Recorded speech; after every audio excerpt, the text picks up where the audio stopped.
morning, everybody. What a beautiful day. Stockholm at its best.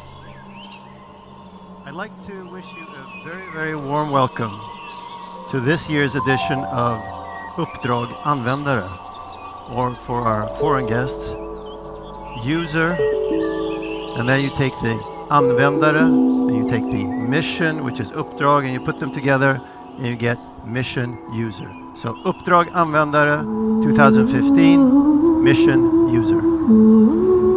I'm Robin Edman. I'm the chief executive of the Swedish Industrial Design Foundation. We're the organizers today. And it is surprising, it is pleasing, it is fantastic to see this amount of people here. And the most amazing thing is that I'm seeing so many people that we've never seen before. Truly, truly fantastic, which is great. We have about 150 people here, and there are a few people that we're still expecting, and they will show up, but we have a couple of extra seats as well for that. So, before we get into the program as such, I would like to tell you a little bit about our organization. About 25 years ago, when we were founded, there was a big gap in the market. A gap between the buyers and the gap between the sellers of design. Buyers and sellers. Who would be the buyers? The buyers would be usually the SMEs, the small manufacturing companies, and the sellers would be the industrial designers, hence our name 25 years ago. Now there's still a gap in the market, but we have a lot more buyers, we have a lot more sellers, and we have a design perspective, a scope that has broadened immensely. So it ranges from way back when, the 1852 ornate columns of the Crystal Palace, to services that are designed today in the healthcare sector or designing a destination. And as you can see, this scope also leaves us to believe that there's a need for a lot bigger understanding for what design can do for our society. And that's why we're here today. So anyway, 25 years ago when we started, and this gap was focused on, we now, 25 years later, can see that this gap is still something that we need to work on. Yet the gap is very, very different. Because the ones at that time that were looking at what was needed are pretty much taken care of today. We know that industry needs design. We know that that is something that functions. But what we do not know, and what we need to find out, and what you all are here today to talk about, is to see where design can actually make a difference in the future. And when I say future, that has already started. But where can we make that difference? So let's look at why we as an organization want to do this and what drives us. The design process. It starts with needs, and then ideas are generated, and then there's a development phase, and then there's an implementation phase, and then it goes around, and it goes around, and it goes around. It could be short cycle or long cycle. And then within each one of these different phases, there's a looping process. Ideas are looped, prototypes are looped, and that is really what is part of the whole design process. To look at all these different things from many, many different angles and to try them out as you go forward. To visualize, to look at the micro, to look at the macro picture, to involve the users, always involve the users, and then be able to do this together so that you get this common view. And once you have this common view of something, then you can start planning for the next phase again.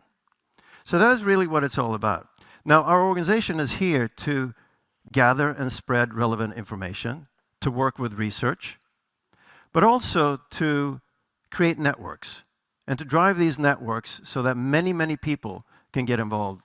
And many of you here today are parts of these networks. And it's fantastic to see you all here in one place. Now, what we also do, and pretty much as a driver through the entire organization, is that we work with 4 I's. The first one is to identify.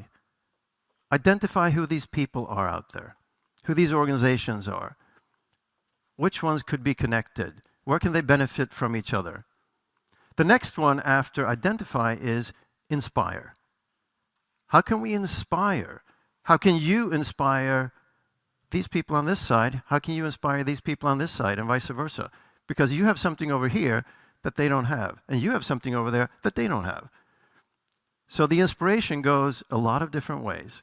And then once we've gotten through the inspire phase, it is the initiate phase.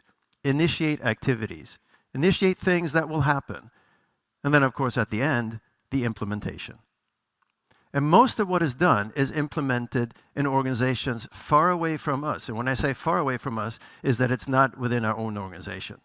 And they're all across the country. So implementation happens where it's needed, there and then, and with the users. Now, we started 25 years ago, and I've been in this business for a long time. And things haven't changed as rapidly as they're doing now. So I guess I'm going to use an old phrase, and that is that the future isn't what it used to be. What you thought the future was 5 years ago. Let me give you an example. When was the iPhone introduced? Anybody? 2007. Has it changed anybody's life? No. Has it made your life easier? Has smartphones changed your life? Have things changed? Now, this is only 8 years ago. So a lot of things have changed, and what was then new is obsolete today because things have progressed. So the future is definitely not what it used to be. Definitely not. So why are we organizing a day like this? We want to see change. We want to see massive change, and we want to see things that change for a lot of people's lives. And we believe that you are the ones that will be able to do that. I will read from the dictionary what policy actually is, because a lot of people feel that policy is something that is strange, it is something they cannot connect to, it is something that is at a level where I don't understand. And I'd like to bring that down to something that is very, very simple and very easy. And one interpretation in the dictionary says this. I'm going to read straight off. A plan or course of action intended to influence and determine decisions, actions, and other matters. Now, if you add a few words to that, you'll get a plan or course of action as a government, political party, or a business intended to influence and determine decisions, actions, and other matters such as a policy on health, regional development, foreign or domestic policies, or a company's internal policy. So it's really just something that you decide that you want to do, you put it down, write it down, and you make it happen. It's not very complicated. It doesn't always have to do with politicians. It doesn't have to do with high level. You can have policies that are very, very regional and local that happen here and now where you are. So don't believe that policy is something that is for other people. It's for all of us. And it's here and now. But we also need to look at the big changes around us, the grand challenges, demographics, our environment, energy, urbanization, migration. All these things will affect what we do and what you do. And there was a time when we thought that a national design policy would solve these problems. I think we've gotten a little bit smarter in saying that a policy that includes design, that is, all policies, is even better. But then at the highest level, the one we're talking about today, is where we use design to create policy. How can we use the design process to actually create these changes that we're looking for to create a better future? That's what we're here to talk about today. And we see that there are a lot of people around the world that are trying this. And what better way than to prototype it? You test it, you prototype it before you launch these policies, no matter if it's a government or if it's a local policy. But actually use design to create it and test it before it's launched to the general public or internally in an organization to involve the users. Always involve the users. And we know that governments across the globe, the EU Commission, strongly believe that design has something that can actually improve people's lives. There's something there that we need to work with, something that we can actually take to the next step to create that future that we want. You know that. We know that. And the intent is, of course, to make that something that everybody can benefit from. So we need to start at two levels, one at the top and one at the bottom, and then make these converge. Unleash the power in every single level and make them converge in the right direction. So we're going to talk about these opportunities today. We have some very, very prominent and excellent speakers. One of the reasons I'm standing here speaking English is because we have some foreign guests. The other is, of course, that we have some people in the audience that speak English. Most of the program today is going to be in Swedish. I'm going to do my absolute best to translate to the people that want to. And I would encourage you, if you're sitting next to somebody that speaks English, to be a helping hand. At least give them some hints what somebody's talking about on stage. But we will be hearing things as how we can involve our citizens, how we will get more value for money and, of course, for our society, better decision-making and societal change, new technology in the care of elder, cross-European use of design and policy, and even how design can be used to try to increase the population in a small village in the northern part of Sweden.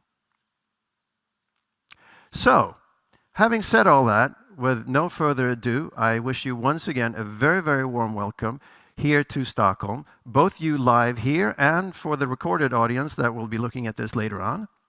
And I would like to welcome the two guides that will take you through the day, Eva-Karin Anderman and Helena Karlberg, up on stage, and give them a very, very warm hand.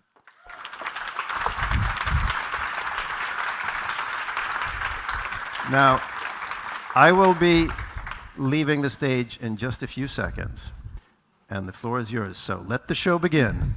Thank you, Robin. Let the show begin. Ja, låt showen börja. Hjärtligt välkomna allihopa hit till vackra Färgfabriken i Stockholm. Visst är det fantastiskt här? Det är som att komma in i en meditativ grotta. Ni hörde väl musiken också? Alla kommer in i ett härligt mode. Och till den här konferensen, Svids konferens Uppdrag, Användare. Jag och min kollega Eva-Karin Anderman kommer att guida er genom dagen. Men den här dagen är för alla ni som är här och alla ni som är online. Vi ska göra den här dagen tillsammans. Fantastiskt. Är ni med på det? Det var långt. Ska den här dagen bli fantastisk? Ja! Härligt, det där var mycket, mycket bättre. Och vi kommer få massor med inspirerande exempel här under dagen, både nationella och internationella, som handlar om design och policy. Och det handlar alltså om att involvera medborgarna i allt utvecklings- och förändringsarbete när det handlar om att göra grunder för bättre beslutsfattande, hur vi jobbar med medborgare, samhällsförändringar och skapa bättre möjligheter, helt enkelt. And we will speak both Swedish and English today, mostly Swedish, of course. But I would really, really welcome you, everybody, to this conference, Mission Users. The people here inside and also the people online. I have to give you some practice information. If you need to go to the restrooms, it's just around the corner behind us. And in case of an emergency, you have to go either downstairs on the back or in the front, 2 ways, downstairs. And you have green signs up in the sky. Ceiling. Up in the ceiling. Jag tror alla förstod det. Toaletterna är alltså bakom scenen, om ni behöver gå på toaletterna. Nödutgångar, det finns 2 stycken. Det är bra, här har vi flygvärdinnan. Vi har en väg ner där för trappan och en bakom oss. Och då kan man ju göra så att vi säger att ni som sitter här, ni springer åt det hållet. Ni som sitter där springer ner. Så har vi det avklarat. Okej? Bra, alla vet vad de ska göra. Härligt. Okay, we will finish at 4 p.m. today and lunch is at noon. The first break is at should be 10:45, maybe 11. Alltså dagen slutar klockan 4. Vi har lunch vid 12 och första pausen är 10:45, 11. Det beror lite på. Vi har dragit över lite. Vi är snabba nu. Ja, nu är vi snabba. Alla har ju förmodligen mobiltelefoner. Robin pratade ju om det här i början. Har ni det? Sätt dem på ljudlös. Men använd dem under dagen. Vi vill att ni twittrar på hashtag UAdesign15. Det står på framsidan av programmet. Alltså, titta!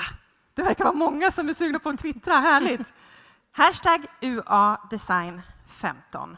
Och sen kommer vi också använda telefonen som ett verktyg under hela dagen. Vi kommer använda ett program som heter Mentimeter. Så vi kommer ställa ett antal frågor till er.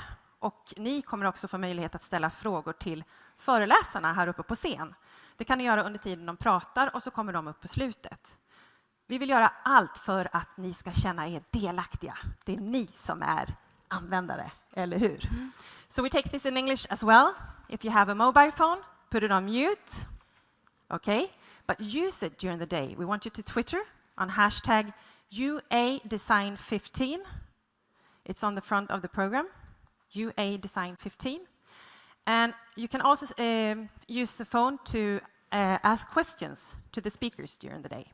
And you will also use the phone to answer some questions from us. Okay. You can find the questions on govote.at when they are activated. And the code, we have to tell you the code. Actually, I think everybody should do this right now because you're going to use it during the whole day. It's www.govote.at, www.govote.at. And the code, I think it's in the program as well, but it's 47 23 22. 47 23 22. Bingo. Okay, so should we kickstart the conference with a question? Let's do it. Have you logged in, everybody? Are you? No? You have some problems? Okay, it's govote.at. Are you okay? And the code was 47 23 22. Is it working? For everybody? Because you need it, you have to be engaged, involved the whole day. The code, great. It's 47 23 22. You got it? Everybody?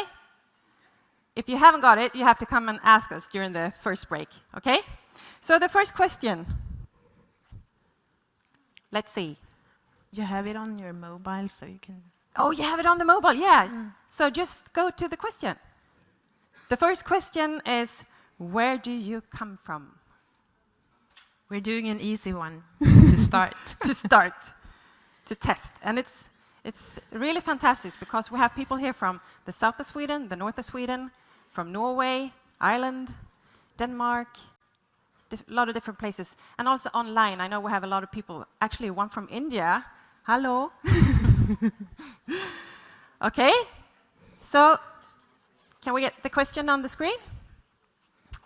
Oh, I think we see not so many outside Sweden, not in this Färgfabriken. It's moving. They are on the internet, though.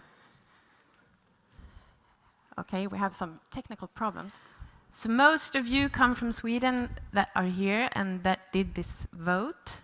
We could just use the results. Yeah, we can tell you the result if you can't get it on the screen. To actually go further in the program to continue with the people-powered future. I think so, but I can't really see. But I think most of the people inside is from the south of Sweden, and that could be south of Stockholm, inside Stockholm, right? But south of Sweden. Is that right? Oh, it's very close. 52 south of Sweden, 49 north of not Sweden, Färgfabriken, of course. and a few people from outside. Okay. So, to use this as a start, I would like to introduce the people-powered future sign, or you see it on the side there, and you see that big cloud with different colors. It's a little bit, I'll do it in Swedish, because you are all doing the translation. Robin, you're up to it. Idag är en stor dag, förutom att vi har Uppdrag Användare. För idag föds också People Powered Future, som är ett projekt, som är en process som handlar om att facilitera människor som gör saker med design, som utvecklar samhället med design. Det här arbetet har pågått sedan 2011. Vi tog fram en strategisk forsknings- och innovationsagenda för designområdet i Sverige. I det här arbetet så var det flera 100 personer involverade. Det var allt ifrån riksdagsledamöter till designchefer, så kunskapen om design var helt skild bland de deltagarna. Men det intressanta var att vi utvecklade en designmetod som vi använde för att förstå vad är framtidens behov av design. Och vi kom fram till några behov som är viktiga, och bland annat så handlar det om designmedvetna beslutsfattare. Och det är en av grunderna till att vi står här idag. För att nå förändring för de som jobbar varje dag så krävs det också att man har beslutsfattare omkring sig som kan stötta det arbetet som man vill försöka genomdriva. De här 9 behoven som vi fick fram i designagendan ledde oss till att vi behövde lyfta fram en del insatsområden där design kan spela stor roll i framtiden, och för att möjliggöra att man själv känner igen sig. Om jag jobbar med designmetoder inom vården till exempel, hör jag hemma inom innovation in public sector. Eller om jag jobbar med social innovation så kanske jag finns i design and society. Eller om man som Thomas längst ner jobbar på Experior Lab så kanske man kallar sig ett impact lab. Att använda design för att åstadkomma förändring i det stora och det lilla. Idag är första aktiviteten som vi arrangerar där vi pratar om People Powered Future utåt. Trots att vi har hållit på sedan 2011 och väldigt många människor har varit involverade. Under året så kommer vi ha en rad aktiviteter, och vi kommer försöka fånga upp er som gör saker. För meningen med det här är att vi ska förstärka er som redan gör aktiviteter. Organisationer eller människor som driver de här förändringarna. I juni så har vi en aktivitet, och det är ett seminarium i riksdagen. Det ser jag väldigt mycket fram emot. Idag publiceras på iTunes den första intervjun med en kommunpolitiker, Niklas Nordström. Han är kommunalråd i Luleå. Där vi pratar om hur design kan vara en utvecklingskraft när man är kommunalråd. Gå in på iTunes och ladda ner den. Vi kommer att publicera ett avsnitt i veckan under en tid framöver. Vi kommer också ha en stor aktivitet på bokmässan där People Powered Future kommer att beskriva design på olika sätt. Innan vi kör igång med programmet, som redan har börjat, men den första talaren, så vill jag att ni ska pyssla lite. Så om ni tar era namnlappar och så tar ni fram dem och så vecklar ni ut dem. Please use your name tags. Fold them out and find on the inside number 1. And then you write on that little small space, what is your wish for the future? What do you think about? What would you like to happen? And then you put it back again.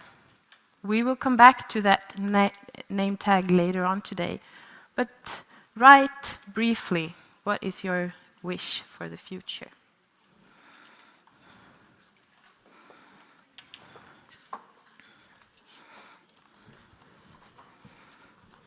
Jag tycker att vi ger ett riktigt fyrfaldigt levande för det här People Powered Future som startar idag, eller hur? Det är ju som en födelsedag. Ja, det är det. Ja, då ska man kanske sjunga Jag må leva, men vi gör ett fyrfaldigt leve. Visst heter det så? Fyrfaldigt hurra, det tycker jag. Och du tycker att alla står upp?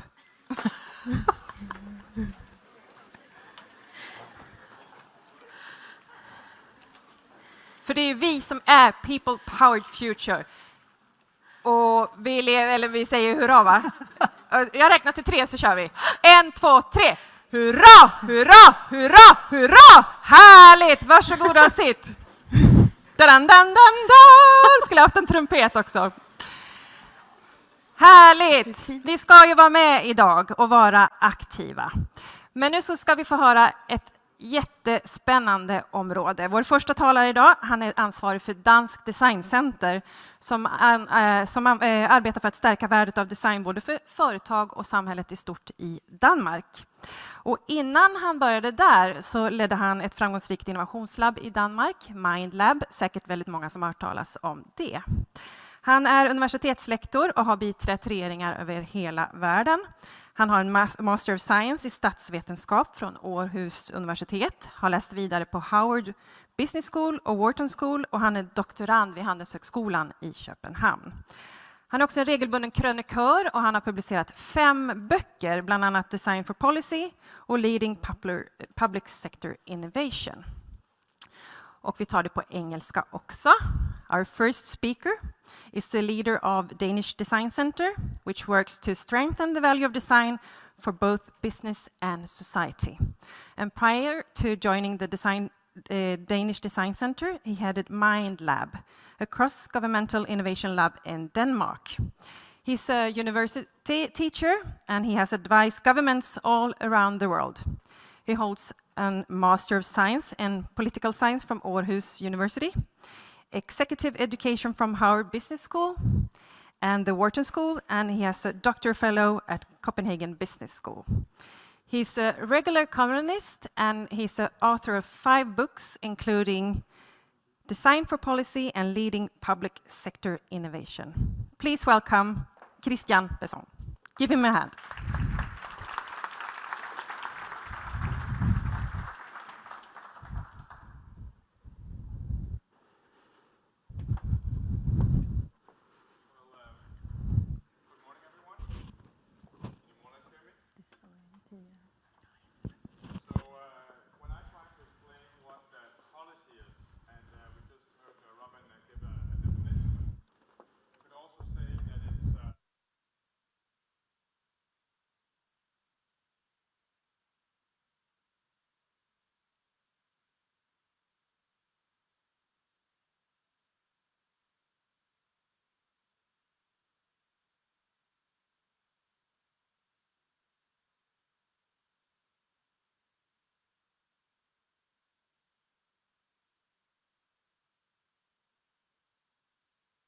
There we go. Having worked for 8 years with innovation and design inside government at Mindlab, I would say the notion of just implementing, it's a little bit harder than that. Easier said than done, you might say. So this is not really working too well. This is what happens when you give a PDF slide, I suppose. I wonder how we do this. Maybe we can make it work like this. Let's see. Just wanted to say very briefly, so as we heard earlier, my background was to run Mindlab, the Danish government's innovation team, for about 8 years. This is an image from Mindlab over here. And of course, government innovation spaces need to be white. You need to have a little bit of funky furniture, a few funky lamps, and then you throw some designers and ethnographers in there, and then you have a lab. I'll tell you a little bit more about labs at the end of my presentation, but there's no doubt that it seems that these teams, innovation teams, or innovation labs are on the rise, also inside government organizations these days. Speaking of funky lamps, this is the Danish Design Center, or at least what it used to look like. We're just moved out of that building, but as was mentioned, the center exists to strengthen how we use design in business and society in Denmark. And so, in a sense, that's a broad national platform for design, a sister organization, essentially, of Swed here in Sweden. Well, and that's the business school down there. I guess that kind of works. All right. So here are some of the publications, and I would say that what was mentioned also earlier is that it's interesting that the European Commission, and actually also now the United Nations and World Bank and other, World Economic Forum and other global organizations are beginning to look at how design can be used in new contexts and new ways. So as Robin said, there might be a gap, but that the quality or nature and the dimensions of that gap between who is, let's say, has design skills and competencies and who is commissioning, buying design, that is really, really changing. And it's a really fascinating time for design, I think. This is the book or the publication that maybe has inspired a little part of the title today. This is supposed to be a discount code, so you don't pay 70 euros for the book, but you pay 40 or 50. So write it down or photograph it, or we can tweet it for this event. But there's a chance to get it at least at lower cost. But the reason we wrote this book, this is an anthology, so I really didn't write it. I just edited it. Was to say, well, something seems to be going on with design where it is no longer, so to speak, just about services, but it's about something bigger than that. And this is not to diminish that ultimately what matters is how citizens, users experience interactions between themselves and government. But it is to say that every single time you explore a public service interaction, you could actually say every time you explore any service interaction, also in the private sector, that interaction comes from somewhere. And when we talk about government policy or government services, the nature of the interaction is in a sense the accumulated result of many, many, many things which you might ultimately call policy. So, for example, how we fund government services, how we educate professionals in government, or social workers, health workers, teachers, and so on. It's a result of the regulation and the governance and the rules that dominate a particular field. It's a result of how we've organized our public institutions and organizations. It is a result of how we measure impact or measure activities or measure value, and how people are incentivized, as for example, as social workers, to be extremely busy in getting people through a certain activity or whatever. So the service experience that you have as an individual when you encounter a public organization is really the result of many, many things that are done by government. Which means that in the individual interaction, when you look at that, you actually see the seeds of something that is the top level macro decisions about a whole policy area. So if you want to change the service, if you want to change the service experience, it's not enough to educate the frontline workers. It's not enough to reorganize the processes. It's not enough even to throw more funding at it or something like that. You probably will have to get into changing regulation, changing governance, changing structures. And that's not something you just do, is it? But it's probably necessary if you want to change how we as citizens experience government. So that was the curiosity, or that was the starting point to me when we talked about design for policy. And I totally agree that if we did integrate design as part of the practice of conducting the work of government, that would be a revolution.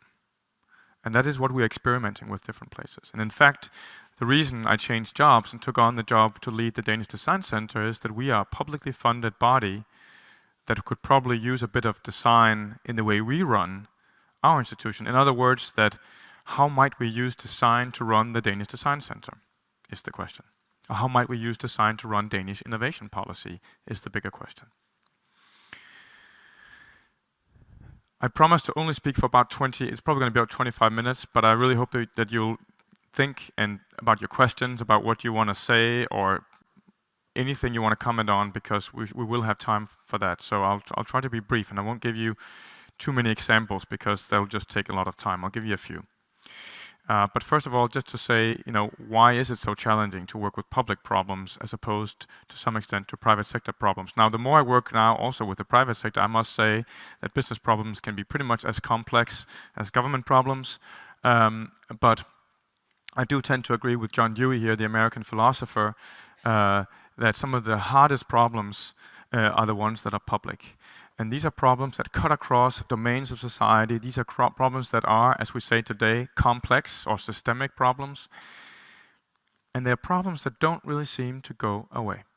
So every morning when I drive or take the train into Copenhagen, I kind of wonder, when I listen to the news and the news stories, that I've heard those stories before. It's kind of the problem with getting older. I've passed 40 already, so I feel I'm getting older.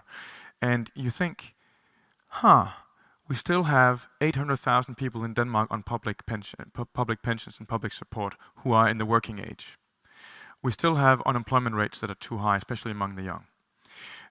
This year we cannot find private vocational placements for young trainees, and that was the same last year, and last year, and last year, and last year. And oh, by the way, for 40 years in Denmark we have not made a dent at all in how we deal with people who have a drug addiction. We have not become more successful in dealing with drug addiction in 40 years. And I could probably go on with our school system, and I will in a moment, and so on. And when you listen to those radio stories, you wonder, how is it that we're not getting any better? And I would say, if you want to make, and those of you who are here from the government, if you want to make the argument for why should we try out design for policy, it's because it's not going so well right now, is it? And is there something here that offers us a different approach? A radically different approach to what we've tried so far? It might be worth trying out.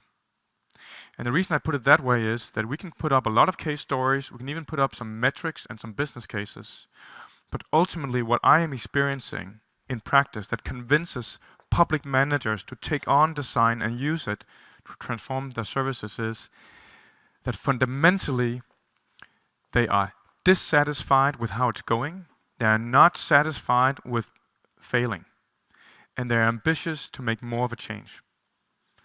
And if you're that kind of manager or that kind of human being, you should take a look to design and what it might do for you. Because we're dealing with problems that are, some of the authors in the book say they're super wicked, which means they're not just complex in individual domains, but they actually cut across domains. So you combine social stratification with globalized workforce, you combine that with the financial crisis, and you combine that with environmental challenges, and you get something pretty nasty. We have built a public sector built on silos of ministries and agencies and departments. We've also built a public sector based on siloed knowledge domains. So we have the lawyers here, we have the economists here, we have maybe some political scientists here, we have professionals in the environment, in education, in social work here, and they don't really speak very well together now, do they? And part of the reason we have the problems we have is that we're simply not able to systematically, effectively collaborate across the silos, not just of organizations, but of professions. Because we miss a profession that has a different function, has a different role, one of integrating, one of developing, one of rethinking, one of challenging, one of creating synthesis between different knowledge domains. And guess what that profession is? That's design. It's one of the only professions we have that has the job of integrating different skills, different skill sets, different technologies, different experiences into one single solution or set of solutions. And finally, we built the public sector to prioritize stability. We built the public sector to be that anchor in society that does not change too much. And that's probably a good thing. And I'm not here to say we should throw everything on its head. If you look at the Middle East these days, some people have tried to throw government on its head, and it doesn't always work out that well. They would probably, in some of those countries right now, they would probably love a bit of stability. So stability is a good thing, but stability is not a good thing when that stability is out of touch and out of tune with how society is changing and becomes a liability or a risk factor, actually. When it becomes a risk factor in people's lives. And because government is stable, it cannot support and facilitate positive human change. So stability is kind of a dual-edged sword that way. As a public manager, though, and as a public employee, a lot of people, in my experience, are finding themselves navigating in a fog We've used that term recently at the Danish Design Center to describe how decision makers in business are navigating in the fog when they look at how technology is changing, how globalization is changing the conditions for business. But that fog, that difficulty in looking forward and seeing what's in front of us is pretty much the same when you look as a metaphor for how managers are dealing in the public sector. We can't really see what's happening. And maybe the reason for the lack of change is that we're not courageous enough in reaching out into that fog and trying something out. So in this wonderful book, Managing as Designing, a couple of guys, Boland and Colopy, are saying that managers in many ways are thrown into situations that are not of their own making, but where they have to make decisions. And so ultimately, design for policy, design for strategy, design for any kind of organizational change is really about how do we make decisions and where do the decisions come from. So, you know, how many of you in a position where you make decisions? Okay, that's about half of it, at least, you know. And the rest of you are also managers. You don't feel you're making any decisions. When I worked in the Ministry of Business, inside the ministry, we had a strategy seminar with all the mid-level managers, and we talked about this strategy seminar. It was just when I started my job, and somebody was saying, you know what? It really doesn't make sense at all that we are here doing a strategy seminar because we don't do strategy. I was thinking. I came from the private sector. I worked in a private consulting firm for a while. I thought to myself, what are they talking about? But a lot of mid-level managers, and this was the case here, felt that they do not in any way influence or make strategy. What they do is they execute strategy on behalf of the minister, on behalf of the permanent secretary. And they're basically passively executing, having apparently no knowledge, no insight, no experience whatsoever that might have any influence or could have any influence on what the strategy is. That was kind of surprising to me.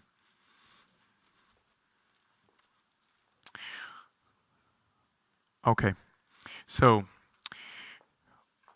to understand the context of designing for government, I would say we need to understand that a lot of people in government, advising government, in academia are already now saying that the public sector is changing. And not just needs to change, but it is changing. And I'll just give you a couple of examples of the directions in which it seems to be changing. Before I do that though, I would say that as an example of that change, example of that kind of new governance paradigm, there is the Danish national school reform. And I worked on that as a part of MindLab when we were advising the Ministry for Education in Denmark on school reform. This is the biggest reform of the public school system in Denmark in a generation, at least in a generation, maybe ever.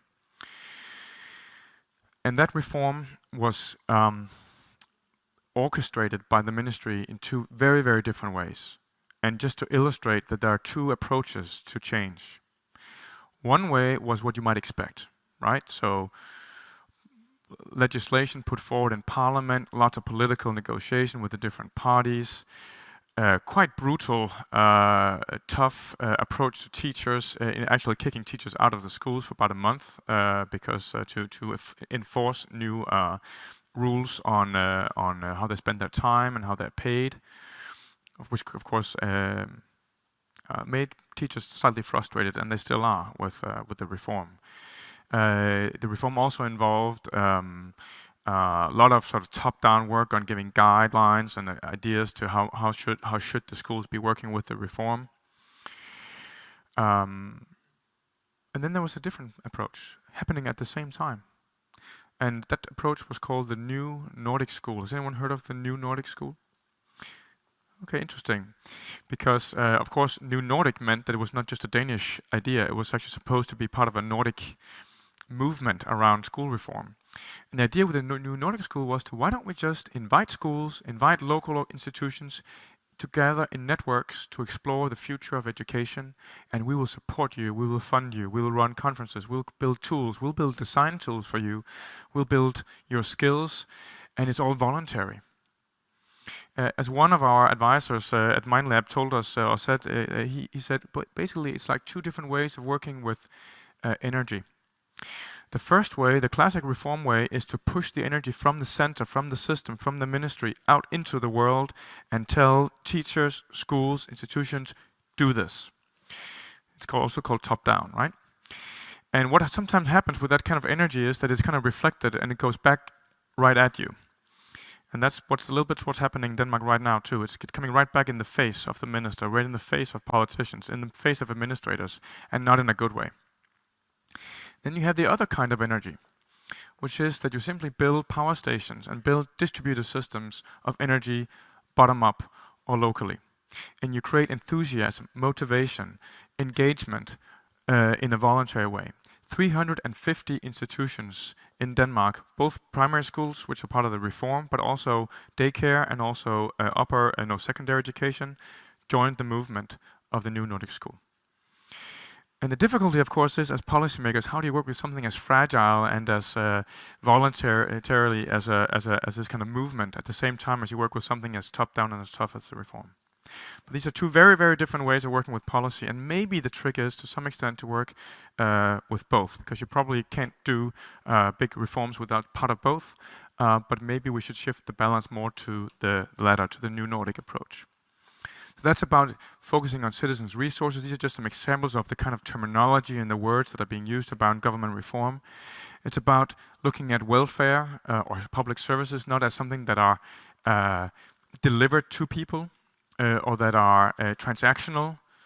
Just like you go into banks and you have a transaction, you enter your code and you get money out of the bank if you have money in the bank. But that they're relational. Because going to school for 10 years in a school and building relationships with teachers and professionals and your peers and other students and students' parents and so on, that's a relational task. That's not a transaction. It's not a delivery of an education. It's a relational process of learning, what it is. The same goes for spending time in a hospital. That's not a transaction where somebody just cuts in you and puts you out again. It's really in many ways a relational thing. It's a human thing. It's an emotional thing. It's an experience thing.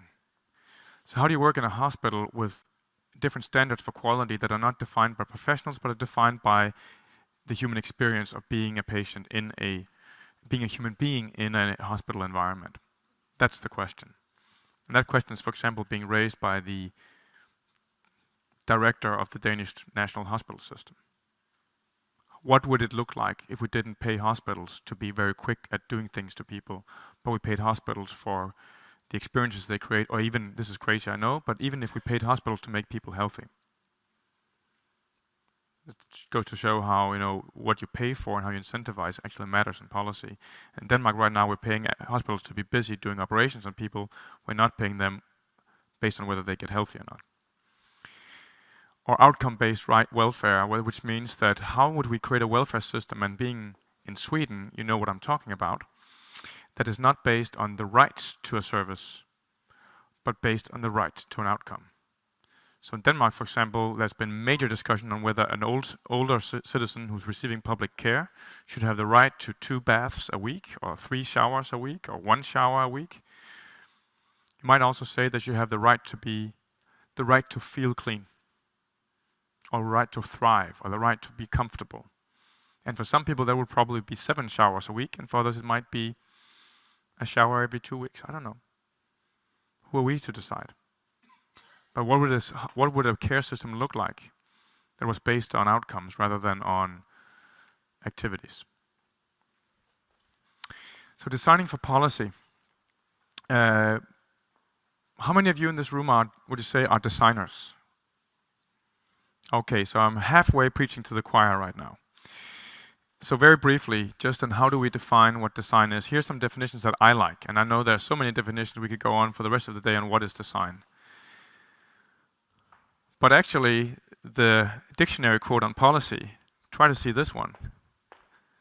Does this, from Charles Eames, the designer, not look very much like a definition of policy, actually? Drawing up a plan to achieve a particular purpose by arranging certain elements. Elements could be law, could be finance, could be organization, could be competencies for service creation. To me, it is incredibly inspiring to look at excellent designers who are famous for designing chairs, who have an articulation of what design is that is applicable for business and policy spaces and social spaces that people typically don't think of. Of course, that doesn't mean that. I mean, the interesting thing is then, what does it mean to draw up a plan in a designerly way, and not in a way that an MBA would have done it, or a political scientist like myself would have done it? That's maybe the question. So what is a good design process or a powerful design process? What is even a design process that might lead to actual change? What does that look like, right? So here are some of the properties of ways in which I believe that design and designers can do what they do work and can work in terms of addressing public problems. And what I want to just spend a little bit of time on is the experimental part and the prototyping that was also mentioned in the beginning here.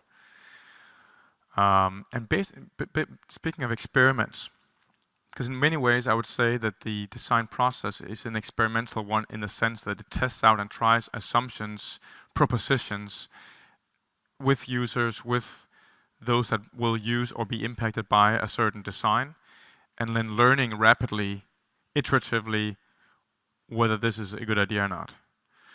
Actually, in government, it's often a radical notion to say that an idea, especially one coming from the top, from a director, from a permanent secretary, maybe even from a politician, and now it's getting, of course, tricky, that design can help us find out if an idea is any good. And one of the reasons why on the news you hear so many stories of public services that are breaking down and not working is that no one actually ever stopped to check whether a policy idea was any good. Not really. The checking if an idea is any good is normally if you can write a beautiful memo explaining the idea in a 3-point plan, then it's probably good. Because it's all done by political scientists like me. As one guy, a manager in the Danish tax ministry, by the way, which is finally now hiring service designers, said to me a while ago, said, actually, you know what? Any of our solutions, any of them, would be so much better if we just walked out the street, down to the local train station, grabbed any 4 random citizens and checked it out with them. Anything would be better than what we're doing now, which is pretty much nothing. He's one of the people hiring designers now. So Bolan Culleby has this other really nice quote, which is to say that approaching problem solving with a design attitude, and there's a new book out, by the way, called Design Attitude. You should check it out, Google it. Design Attitude by Camille McCloskey from the UK. He was a student of theirs and looked at what is design attitude and looked at how designers work, what is the culture of design work. And there's a lot of, I think, of inspiration to draw from that. But this is going back essentially to saying if you as a public manager or public employee have that resolve to make the world a better place than you found it, then that is already the beginning. It's a beginning of being curious about how might design maybe help. So the prototyping, to me, is an important concept for us to understand in the public sector, because we already do piloting. But a prototype is not the same as a pilot. Pilot is something that we've done for decades in the public sector, right? Where we try to demonstrate or create evidence of that a policy will work or is working. Where we do it once we're pretty sure that the solution is right, because we've written the memo and we've had the negotiations and we involved the lobbyists and the stakeholders and we had it through parliament. And if it's in Sweden, we've had a lot of coffee. Yeah?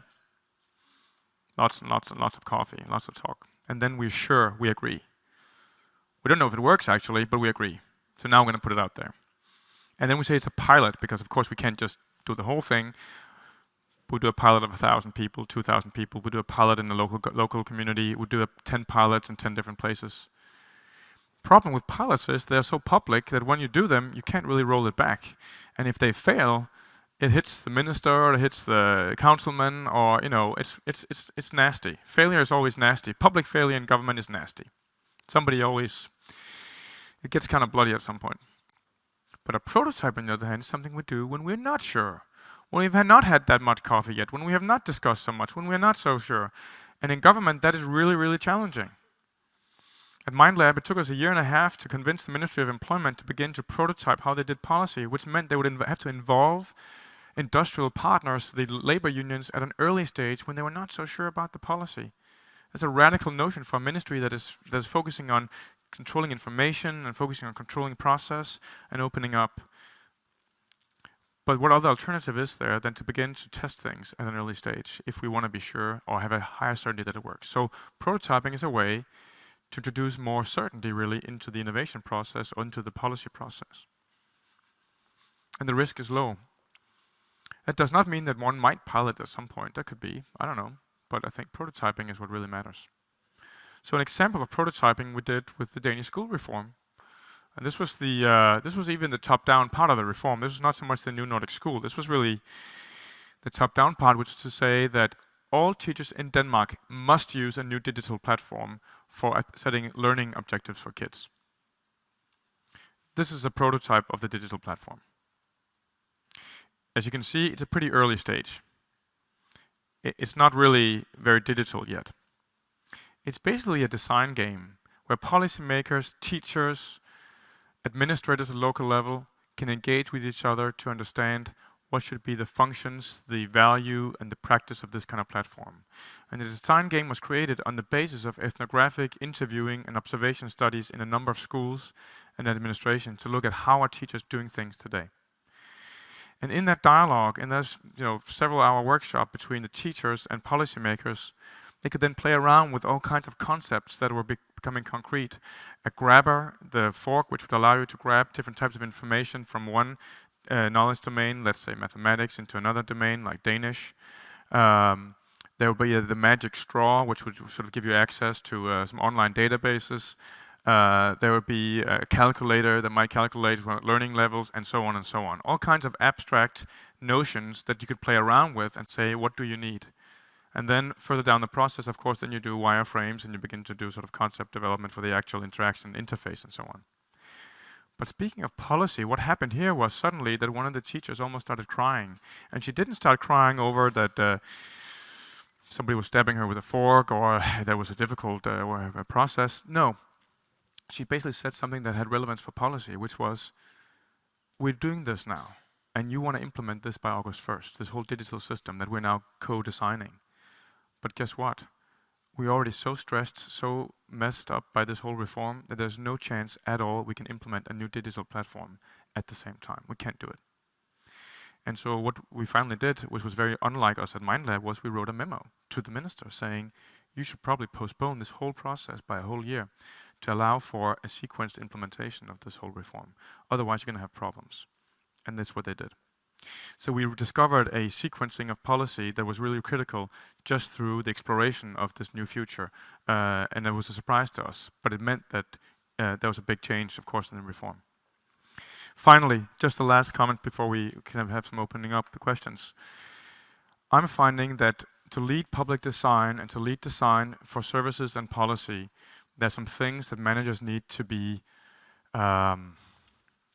good at in terms of engaging. I would call it design engagement, not making managers into designers, but helping managers engage with design. And this is some of the stuff I've been researching at the Copenhagen Business School, where there's basically 3 things that design helps us do. Design helps us explore the problem space. So what's the nature of the problem and the context we're looking at? Secondly, design helps us, as you know, of course, to generate ideas, scenarios, new concepts, new types of solutions. And finally, this is getting back to the realization or implementation side.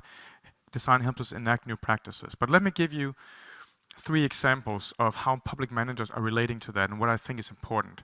So these are the 3 major processes that design can help us with, and these are some of the design engagements or design attitudes, you might even call them, that managers probably need to use design. This is what it takes for managers to really skillfully work with designers. So one first example is from Christina here from a institution for adult mentally handicapped in Denmark. They won the National Award for Innovation a while ago for local government. And she basically says, when you explore the problems and when you look at what is the situation today, when you do that kind of design research, her ambition was to change things for the better for the users. Speaking of mission user. And if she was to make a choice to lay off a staff member in order to do what's right for her adult mentally handicapped users, she would do that.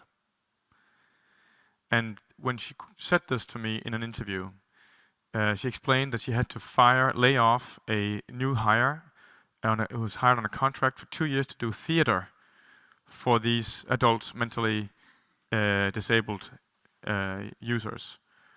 But when they involved the users in co-designing what they wanted to do in the institution, no one, not a single person, wanted to do theater.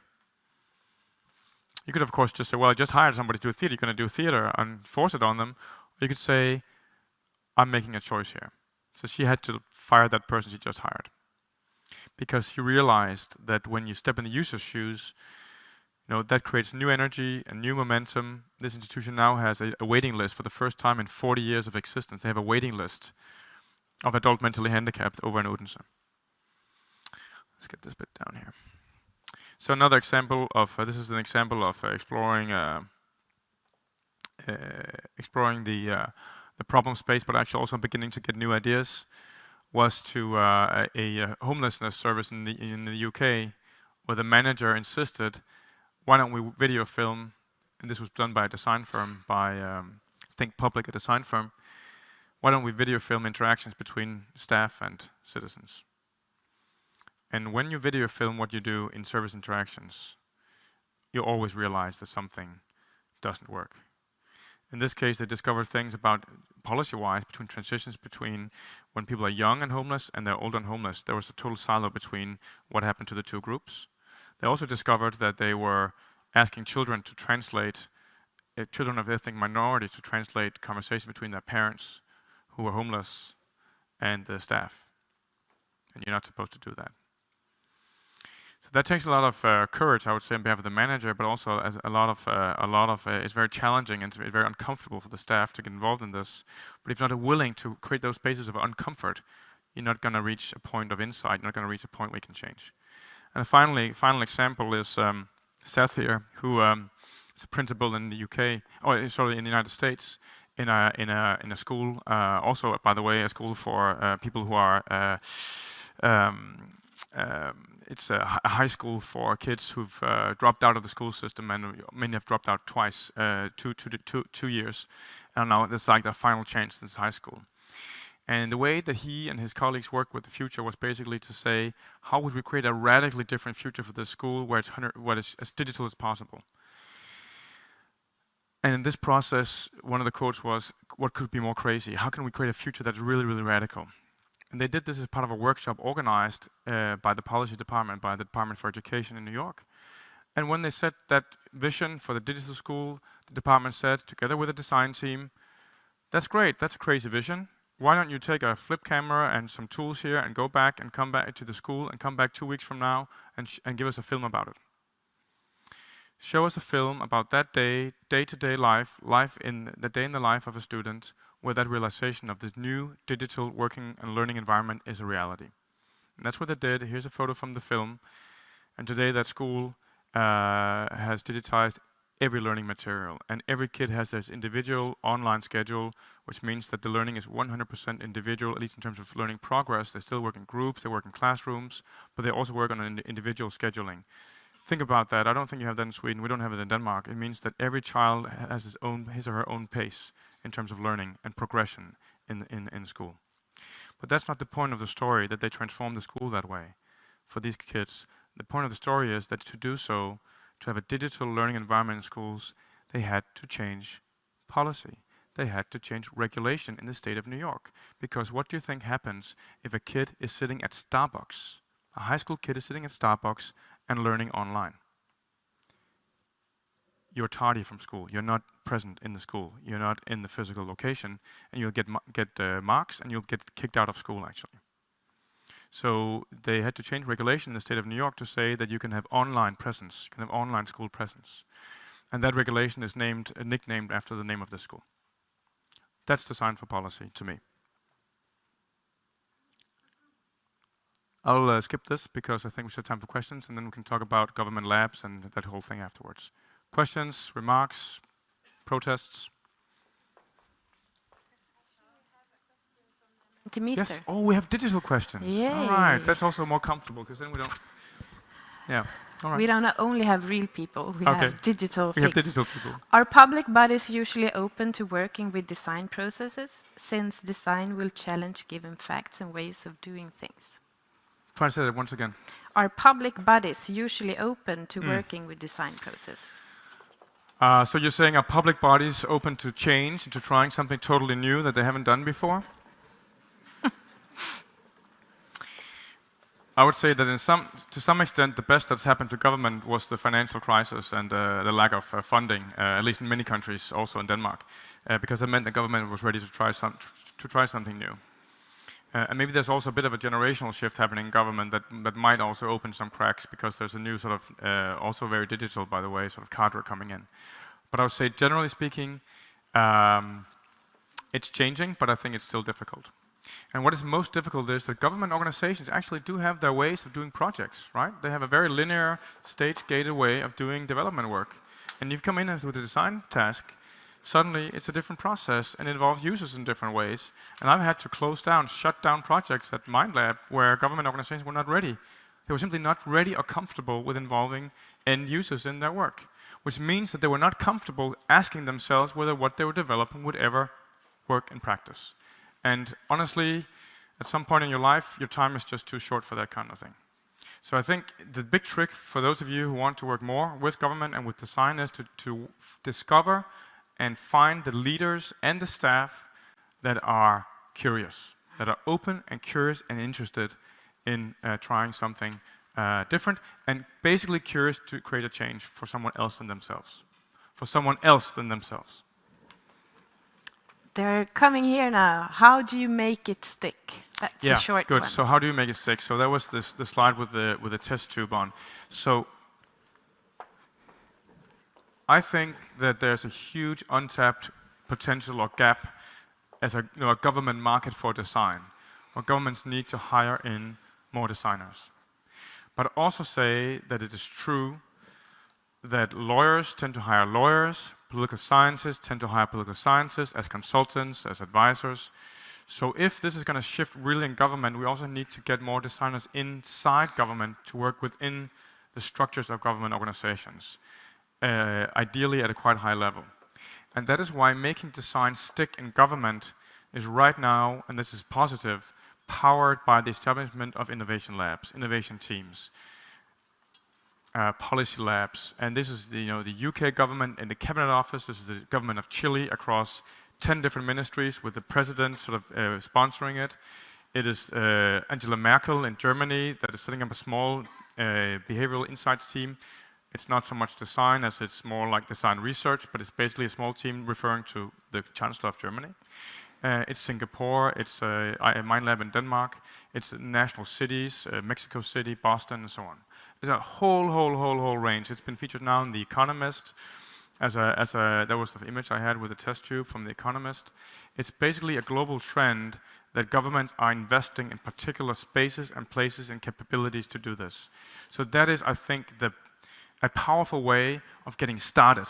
It is not the way ultimately to make design stick across the board, but it is a way of embedding design at a strategic level. And I think it's really, really important. And I think it's about time that you here in Sweden got going on that as well, both at national level, but also at local level. It's my impression that you haven't moved as fast on this agenda as a lot of other countries, including Denmark. And you don't want to be overtaken by Denmark now, do you?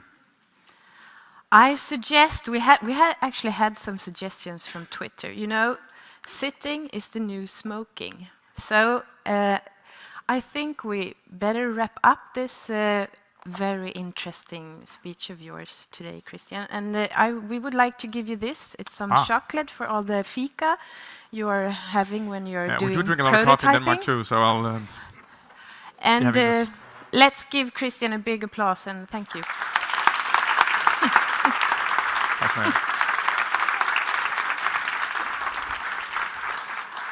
Just some short information before you can do some exercise.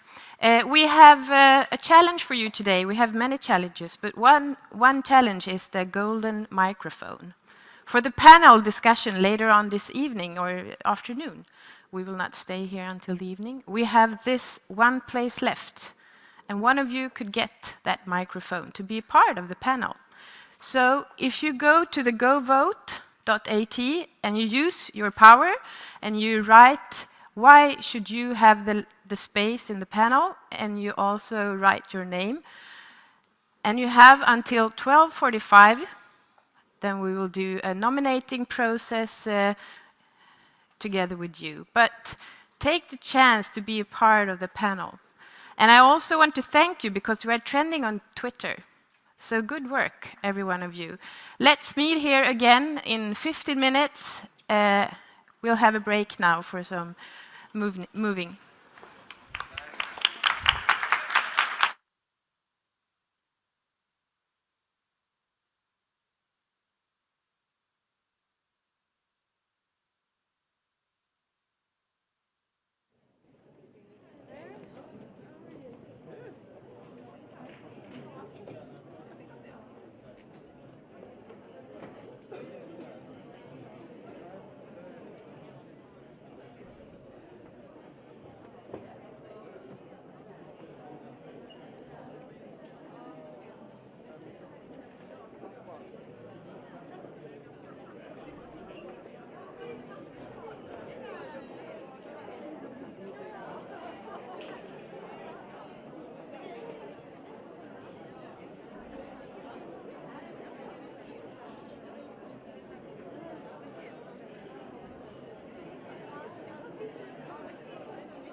Jaha.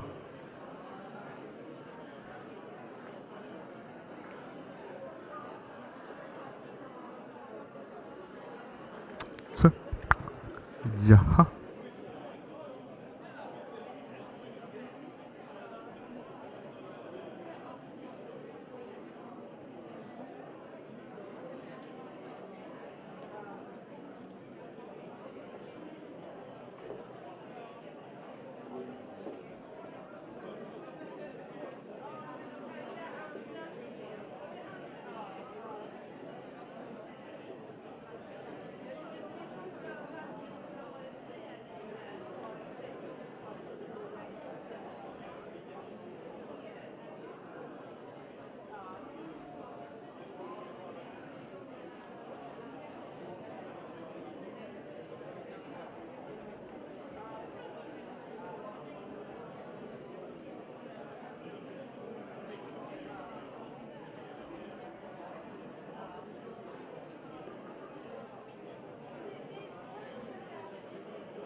Ja, hallå allihopa. Det känns ju nästan hemskt att bryta upp när det är sån härlig stämning här inne i lokalen.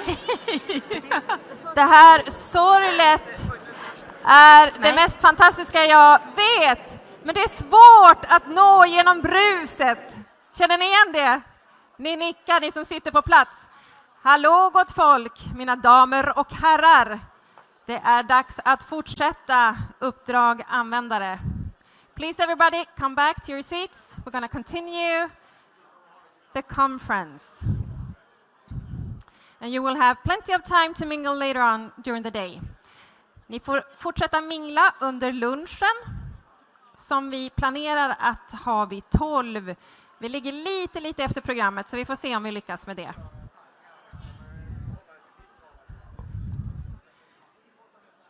Sen så är det ju jättebra att ni kommer med synpunkter. Det här verktyget som vi har ställt frågor med, det testar vi idag. Och vi har testat det tidigare också, då fungerar det alldeles utmärkt. Men jag fick höra att ni ska trycka på refresh för att få fram den nya frågan. Refresh alltså. Och sen fick vi synpunkter på att de längst bak inte såg vad som stod på skärmen. Så det har vi åtgärdat nu och höjt skärmen. Ser ni där bak nu? Ser alla skärmen? Jag hör ingenting. Jo, ja, svarar man. Ja, det lät som att ni ser. Men det är jättebra att ni kommer med synpunkter och att ni involverar er i dagen, för det är hela syftet. Och nu, det här passet kommer bli på svenska. Vi ska få inspirerande exempel ifrån hela landet. Och första talaren, hon har arbetat med projekt för IT-baserat anhörigstöd under flera år, även e-hemtjänst. Och hon är sjuksköterska i botten och menar att det handlar om att forma metoder för att möta behov. Så välkommen Maria Gill, projektledare Västerås stad för välfärdsteknologi och e-hälsa. Tack så jättemycket. En applåd för Maria.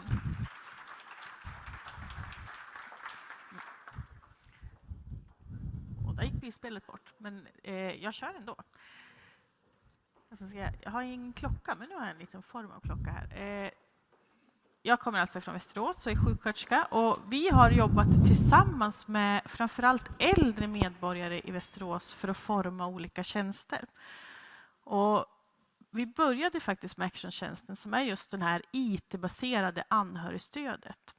Där hade vi en tjänst som redan fanns och var formad tillsammans med anhörigvårdare.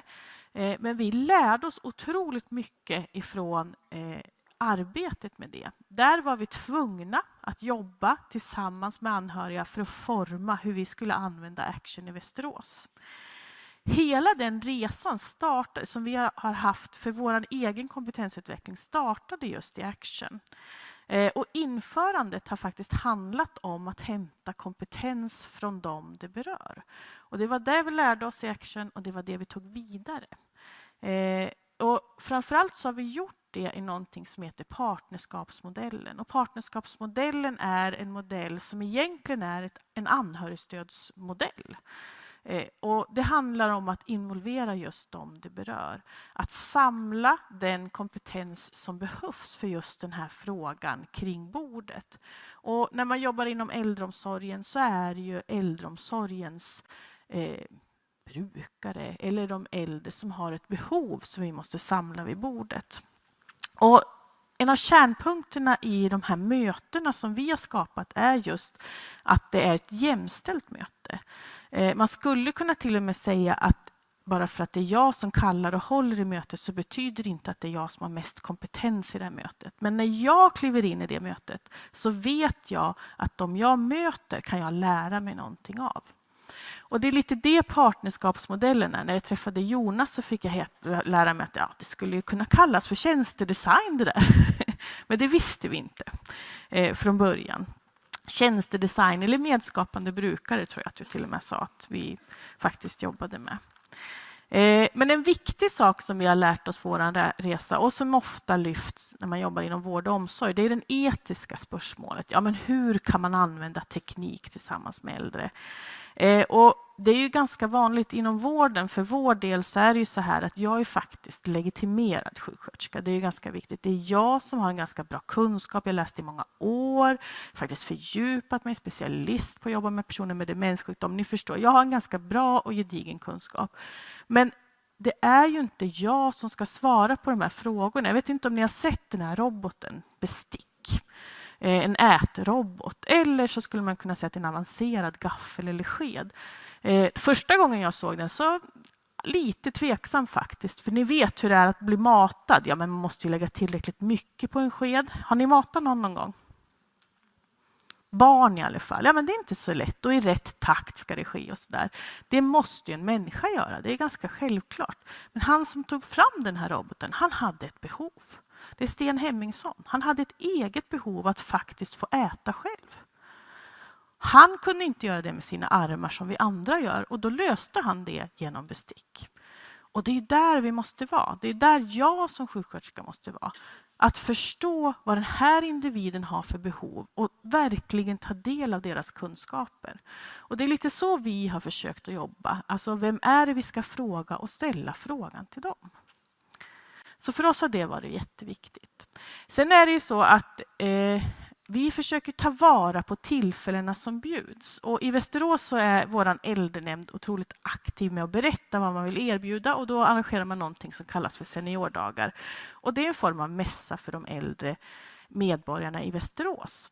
Och där ställer man ut och visar och har sig. Och då sa vi att ja, men vänta, vi kan också finnas där och synas, absolut. Men vi har ju ett behov av att få kompetensen från medborgaren. De som är 65 år och äldre. Hur vill de att deras hemtjänst ska formas till exempel?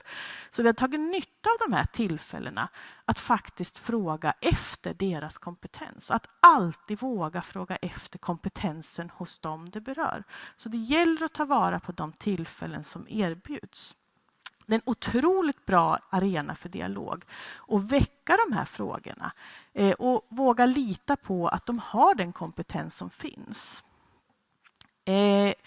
Vi har ju också jag måste bläddra förbi en. Ja.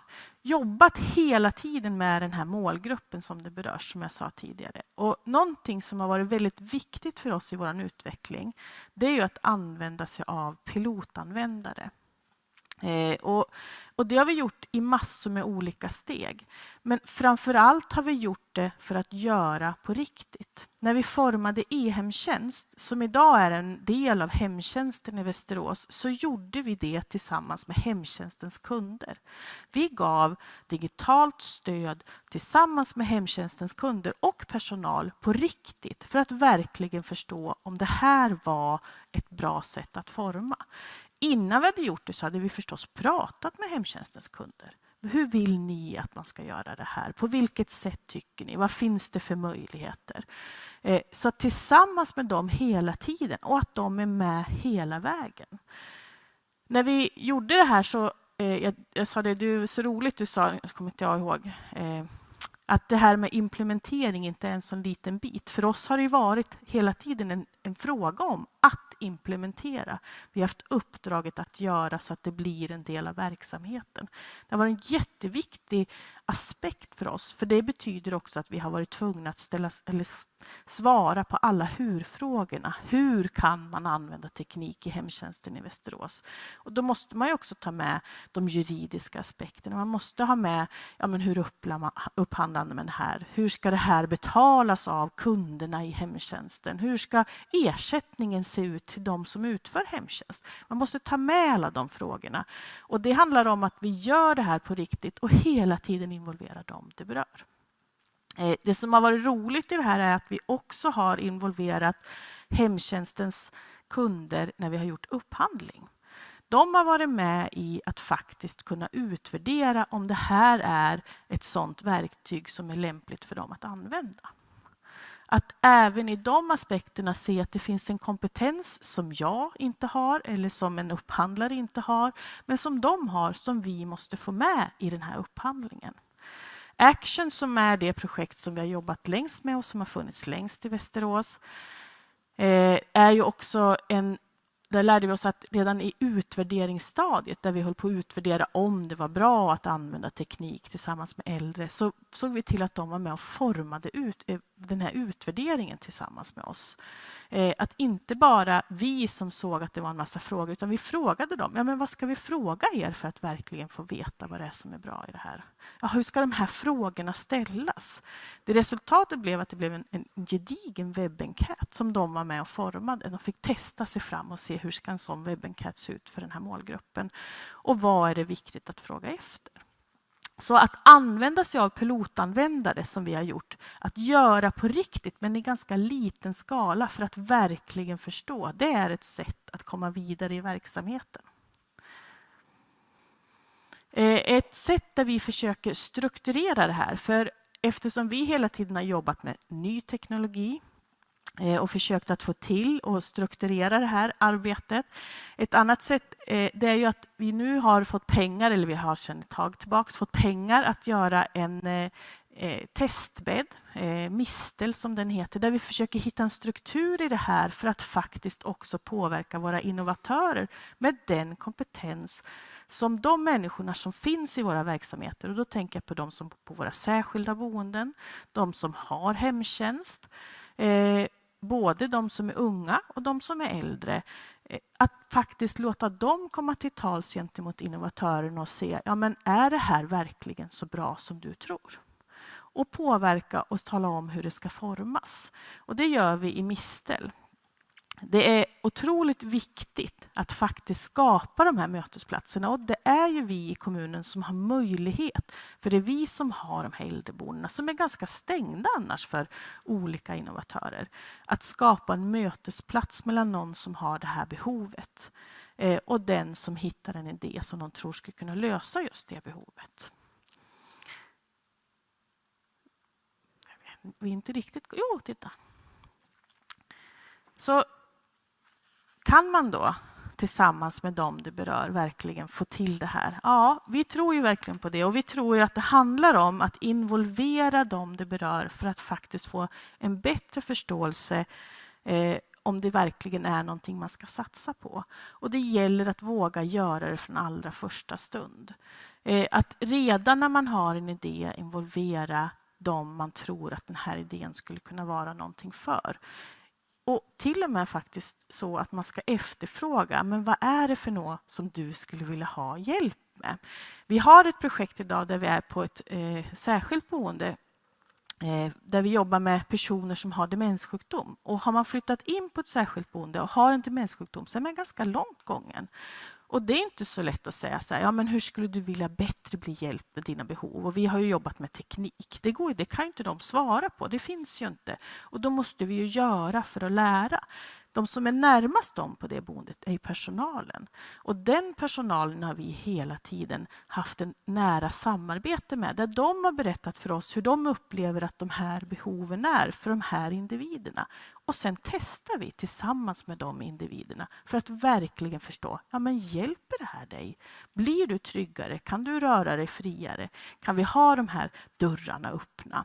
Så det handlar hela tiden om att våga, och vi pratar jättemycket om mod. För hur mycket jag än som projektledare gör så gäller det ju att det finns ett mod hos dem som beslutar, våra politiker, och vår socialdirektör som faktiskt är den som ser till att vi kommer till våra politiker, men också hos de chefer som finns som är de som ger tillstånd till att personalen får jobba på de sätt som vi vill förändra till.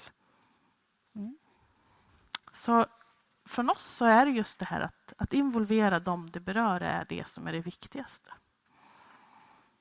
Tack.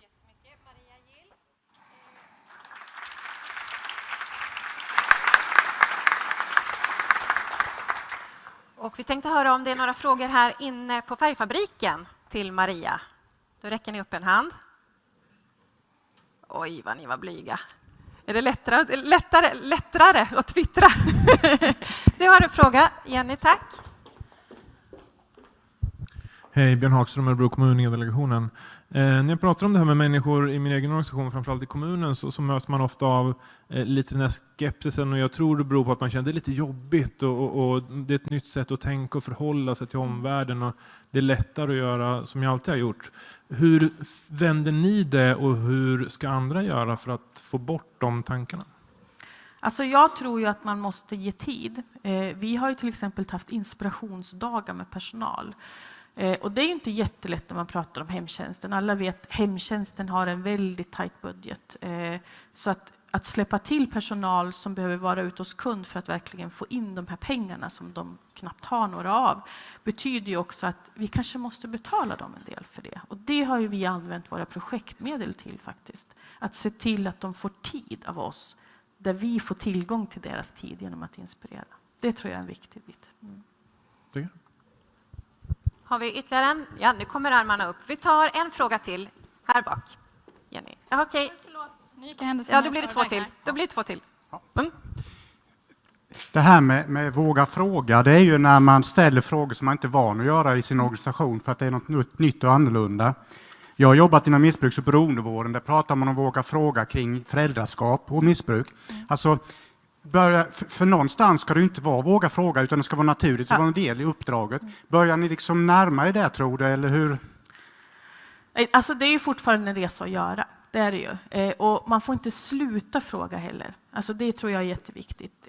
Men man måste hela tiden påminna. Och det är ju så här, vi är ju i en struktur som är ganska fast och som ska bygga på beprövad erfarenhet och vetenskap. Och då är det ju svårt att säga att ja, men det här är någonting nytt, det är jättebra.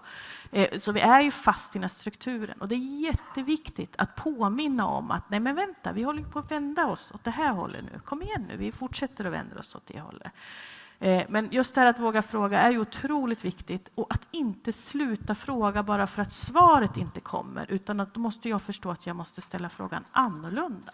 Så att den personen förstår min fråga.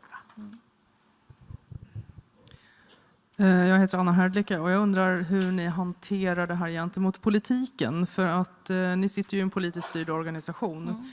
Och även om man har brukaren i centrum så måste ju ändå besluten tas av människor som kanske kan vara lite rädda för det här. Hur jobbar ni med politiken? Alltså just för att vi har haft våra brukare med oss, för att vi har haft de här individerna och individernas berättelser av nyttan, för att vi har gjort på riktigt, så har det också varit möjlighet att övertyga våra politiker. Sen har vi haft otrolig fördel, för våra politiker har hela tiden från allra första stund sagt att det här är den vägen vi vill gå. Så att det är ju just det här att vi har haft de goda exemplen. För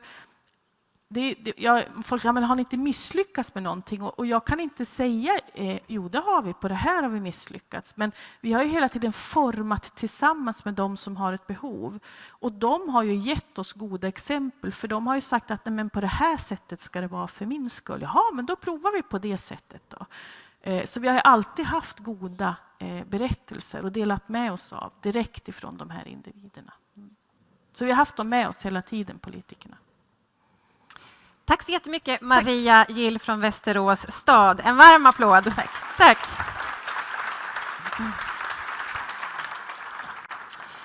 Christian Basson pratade ju om nyfikna ledare. Och det ska vi få träffa en som verkligen är nyfiken. För några år sedan så hade han ingen aning om vad design var och vad man kunde använda det till överhuvudtaget. Han är kommunchef i Jokkmokks kommun, den samiska huvudstaden. Och 2011 så gick han ett program som heter Dags att designa Norrbotten som öppnade en helt ny värld. Varsågod, Anders Nygårds.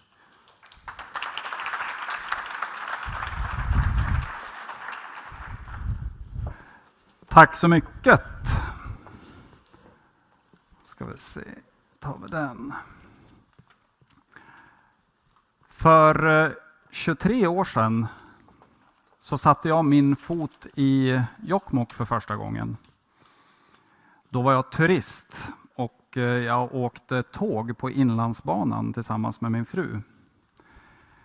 Järnvägsstationen i Jokkmokk ligger lite utanför själva centrala delarna av samhället och det är inte så där jättevackert där, och jag vet att jag tänkte när jag satte ner foten på perrongen att Hit skulle jag då inte vilja flytta. 3 år senare flyttade jag och familjen från Hälsingland till Jokkmokk. Jag heter Anders Nygårds och jag jobbar som kommunchef i Jokkmokks kommun. Jokkmokks kommun är en stor kommun. En kommun som inte syns till och med. Sådär. Vi är en jättestor kommun. Det är ju Sveriges näst största kommun. 20 000 kvadratkilometer. Vi brukar jämföra oss med och säga att det är en större yta än landskapen Skåne, Blekinge och Halland tillsammans. Och jag vet att i Skåne så är det 33 kommuner och det är 1,2 miljoner invånare i Skåne. Och vi är alltså nästan dubbelt så stort som Skåne och hos oss så bor det 5 000 invånare drygt. Det är till och med så att den här bilden som inte syntes, ibland så finns inte vi jokkmokkare, för mäter man invånare per kvadratkilometer och avrundar till heltal så står det 0 i Jokkmokkskolumnen. Som sagt, om man inte nu kan referera till Skåne och Blekinge och Halland så kan jag ta några andra jämförelser. Det ryms 6 Gotland i Jokkmokks kommun. Sveriges största sjö Vänern skulle rymmas 4 gånger. Just nu är vi i Stockholm. Stockholms län ryms 3 gånger i Jokkmokks kommun. Östergötland ryms 2 gånger. Och eftersom jag nu är från Bollnäs i Hälsingland så kan jag säga att hela Gävleborgs län, inklusive då Gästrikland och Hälsingland, ryms gott och väl i Jokkmokks kommun och det blir lite plats över ändå. Så det är väldigt gott om utrymme. Och i en internationell jämförelse brukar vi säga halva Schweiz eller 2/3 av Belgien. Or as my friend in the front row from Cardiff, Wales, the size of the municipality of Jokkmokk is exactly the same as Wales. Ja, väldigt stora områden. Och vi är en energikommun. Vi har en lång historia av vattenkraftproduktion. Det är ju nu över 100 år sedan Sveriges andra vattenkraftverk byggdes i Porjus. Och det är ju då Luleälven som är den stora älven i norr och den sträcker sig från Norge i väster och rinner sydost mot Luleå och Bottenviken. Det finns 15 vattenkraftverk i hela älven och 11 av dem ligger i Jokkmokks kommun. Så en lång historia av vattenkraftproduktion. Invånarantalsmässigt så kan vi säga att det här har följt lite grann vattenkraftproduktionen.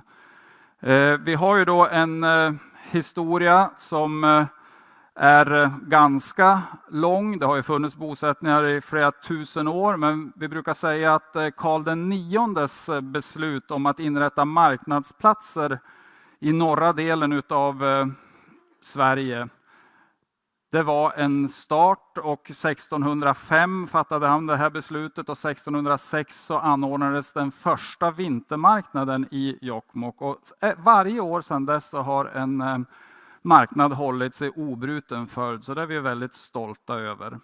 Det fanns inte så mycket invånare under den tiden, men det ökade och i takt med vattenkraftens utbyggnad så under hela 1900-talet så var det ju mycket som hände inom det området. Vi var på topp som ni ser på den här bilden i slutet på 50-talet, 1959. Då var det 11 666 invånare i Jokkmokks kommun och efter det så har det då minskat. Glädjande nog så ökar vi ju faktiskt 2014. Det var plus 20 stycken i statistiken så vi var jätteglada över det.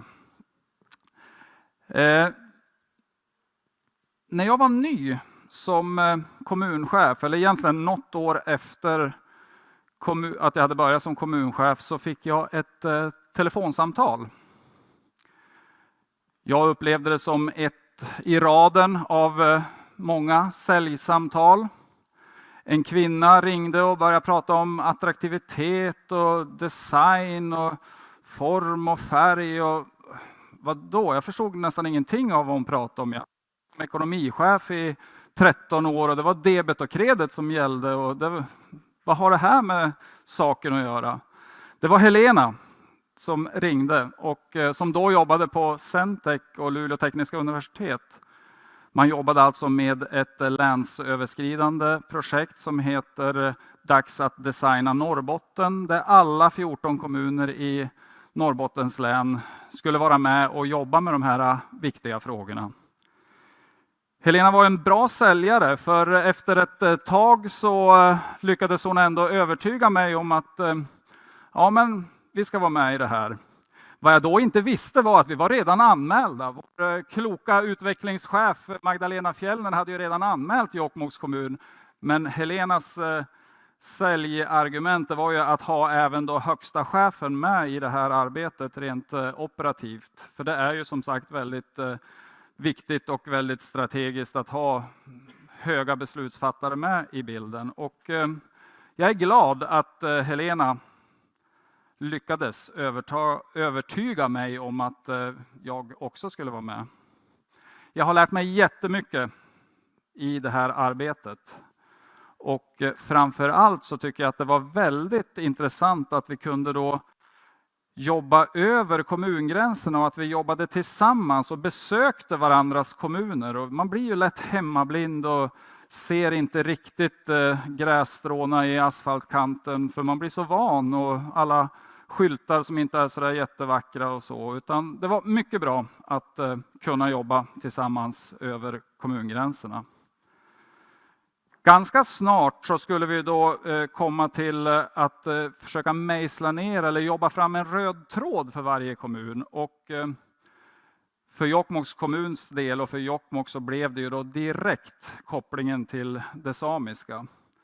Och det var så att i varenda berättelse, storytelling, situationer, varje mindmapping och bilder som växte fram så var det alltså det samiska. Det var koltar och det var renar, renskötsel och natur och så vidare. Så det var klockrent.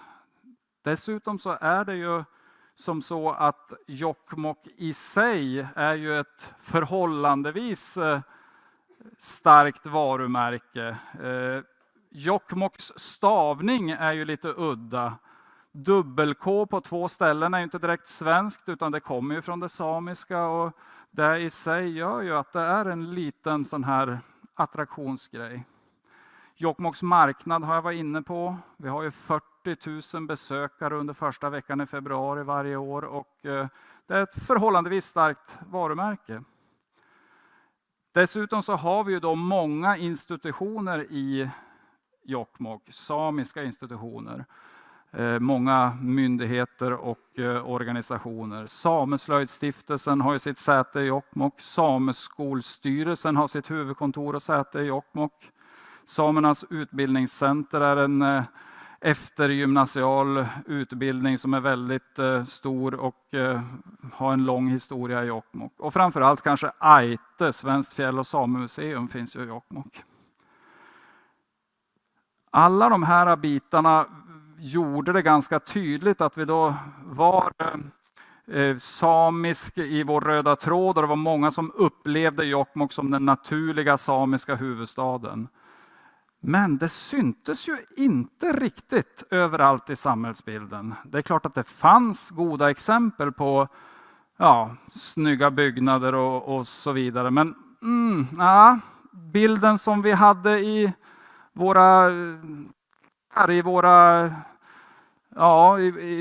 situationer när vi pratade om Jokkmokk, de var mer starka än vad vi faktiskt kunde se i verkligheten ute i samhällsbilden. Och vi konstaterade ju då att det här med skyltar som jag var inne på, det var ett exempel. Jag kan visa nästa bild här. Det visar ju då hur vi trodde att det kunde ha gått till när man då tog fram de här skyltarna. Vi sa så här att de här måste ju ha kommit fram utifrån att det var dagsformen som avgjorde helt enkelt. Beslutsfattarens tycke och smak just precis den dag som man skulle göra en skylt avgjorde om den skulle bli triangelformad eller om den skulle vara fyrkantig eller rund eller vad den då skulle vara. Och vi sa att det kanske till och med är så att priset hos den lokala färghandlaren på färgburken just den här dagen fick avgöra om skylten skulle bli grön eller blå, eller varför inte fasaderna på våra hus också. Vi ville inte ha det så helt enkelt, utan vi ville ha spelregler kring det här. Vi ville ha ett dokument, vi ville ha någonting som hjälpte oss i de här olika frågorna, just för att då få tyngd bakom och att det här är viktiga frågor. Så då gjorde vi som så att vi bestämde oss för att jobba med det här och vi bjöd in ganska vitt och brett och vi sa att det är ju inte bara de kommunala fastigheterna och de kommunala skyltarna som var viktiga i det här arbetet, utan här är det ju jätteviktigt att Konsum och ICA-handlarna är med på det hela och att den lokala näringslivet är intresserad av det här arbetet. Och framförallt hos oss så sa vi att alla företrädare för de här samiska myndigheterna och organisationerna som är jätteviktiga i Jokkmokk, att de är med på arbetet. Så ett arbete påbörjades, vi gjorde en förstudie och vi har ju nu precis tagit fram ett gestaltningsprogram som är i princip klart. Och jag tänkte visa lite bilder från det här gestaltningsprogrammet och hur vi då har jobbat med belysning och former och färger och liknande. Den här bilden är från en parkdel i Jokkmokks samhälle som med lite belysning då kan se lite annorlunda ut och ge ett trevligare intryck. Det här är en plats precis i Jokkmokks centrum där ett elljusspår finns och man skulle då kunna belysa elljusspåret på ett annat sätt än bara billigaste och mest ljuseffektiva belysning rakt ovanifrån, utan det kan ge en känsla av trygghet genom att belysa på ett lite annorlunda sätt.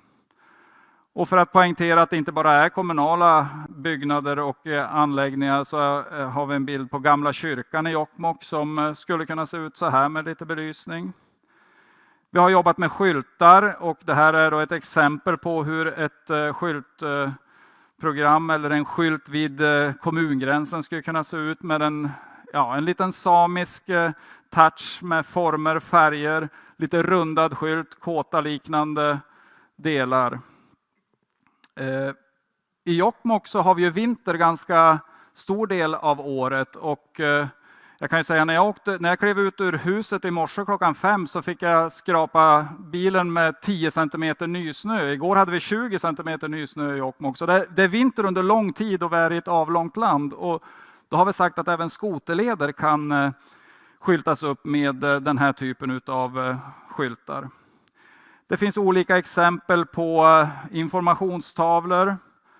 Det här är ett förslag och en bild från entrén till Jokkmokks samhälle på E45 som då skulle kunna belysas och ha olika former för att man ska få en känsla av att åka in och genom en kåta.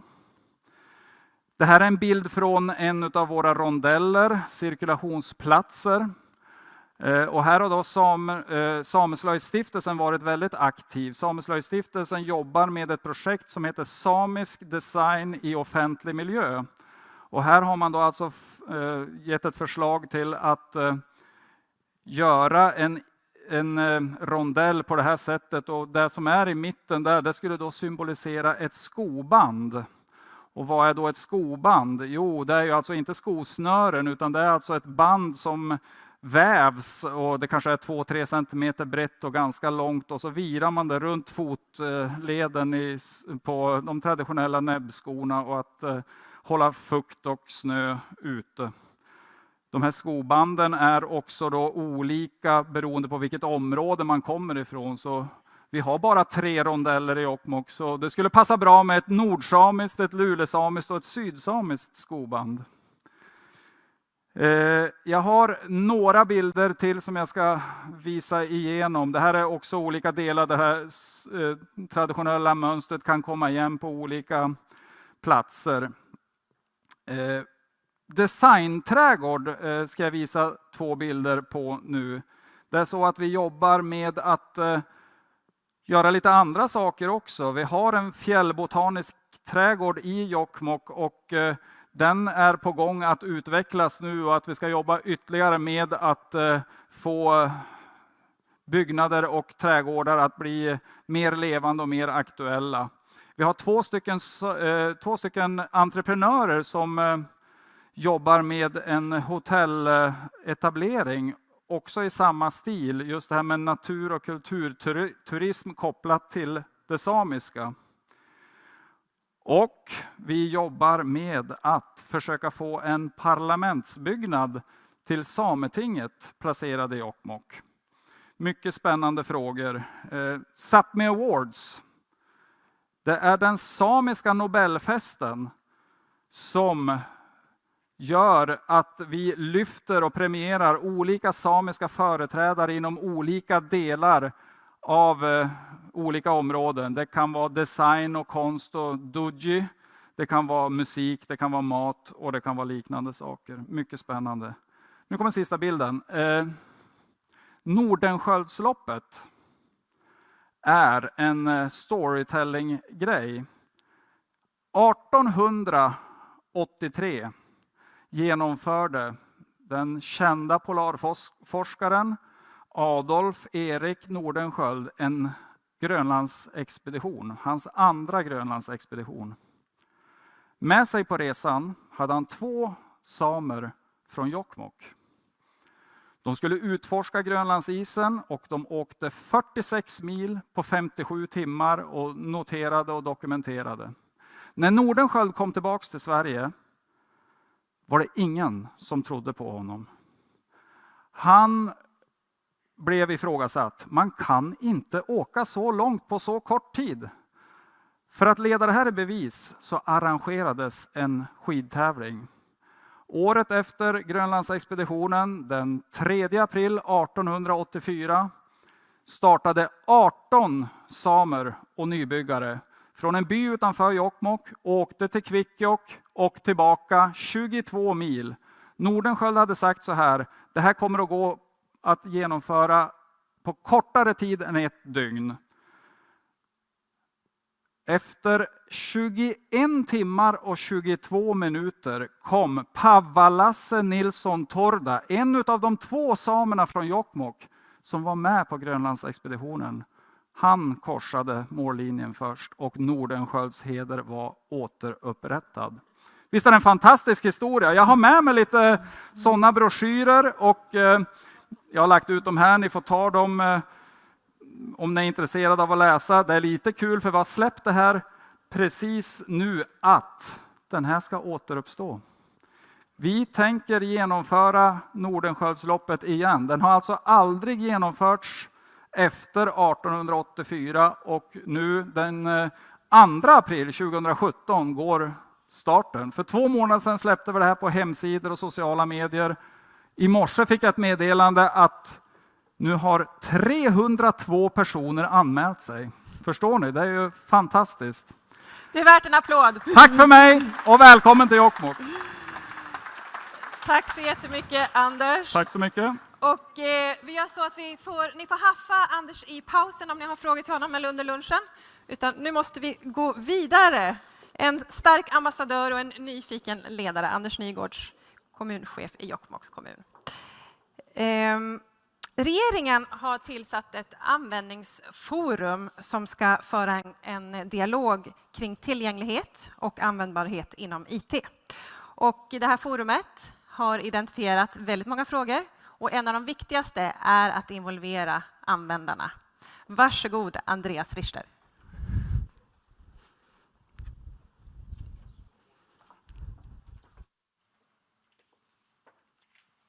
Jag behöver inte bli involverad i det där. Du sköter där du, så står jag här och tittar på.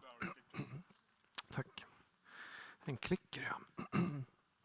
Ja, jag är Andreas Richter från Användningsforums kansli. Eller Jag är Användningsforums kansli. Vi är ett litet gäng. Däremot så är forumet desto större. Vårt uppdrag är att föra en strategisk dialog kring användbarhet och tillgänglighet i IT. Och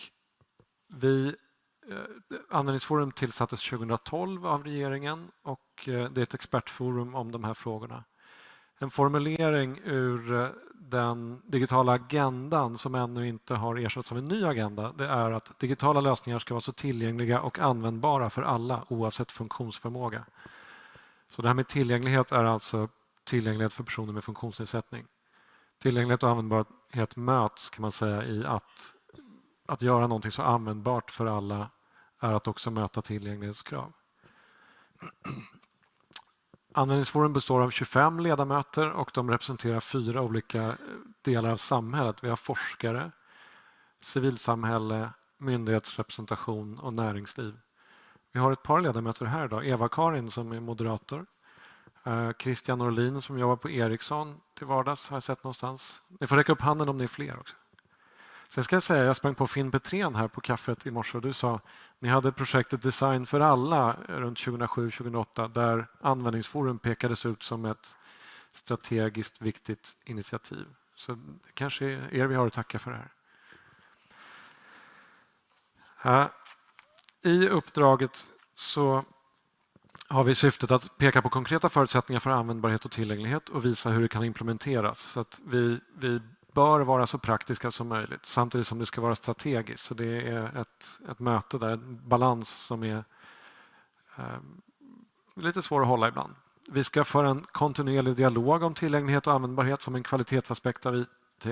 Och det kan man ju se på flera olika sätt. Dels kan dialogen vara mötet bland våra ledamöter, där mötet av de olika sektorsrepresentanterna kan man säga, där uppstår kvaliteten. Men också att vi lobbar kan vi säga för de här frågorna mot utredningar, myndigheter, även mot regeringskansliet som vi lyder under. Vi ska också visa exempel på processer med tydligt användarperspektiv och gärna där användartester ingår. Vi gör det här i projektform och några av de projekt vi har det är dels strategiskt viktiga insatser, jag kommer att berätta mer om det strax. Vi jobbar kring digital kompetens och hur det förhåller sig till användbarhet och tillgänglighet kommer jag gå in på mer också. Vi samlar och kommunicerar goda och lärande exempel och det är något som uttryckligen finns i vårt uppdrag. Ni får gärna komma till mig med bra exempel. Vi har sett att beställning och upphandling är strategiskt viktigt. Offentlig sektor upphandlar enormt mycket och gör man det och ser till att man ställer krav på användbarhet och tillgänglighet så kan vi nå väldigt långt och vara ett gott exempel för hela samhället. E-legitimation, det är en sån där fråga som alla kommer att påverkas av och vi är måna om att man utformar det här med syfte att vara så användbart och tillgängligt som möjligt. Vi har översatt och kommunicerar den brittiska statens designprinciper. Vi tycker de är så bra så att vi vill att de används inom all offentlig IT-utveckling. Vi har haft ett projekt där vi gör medskapande design hela resan där vi workshoppade tillsammans med slutanvändare som reste i lokaltrafik och tog fram prototyper för hur man kan få IT-stöd i resandet.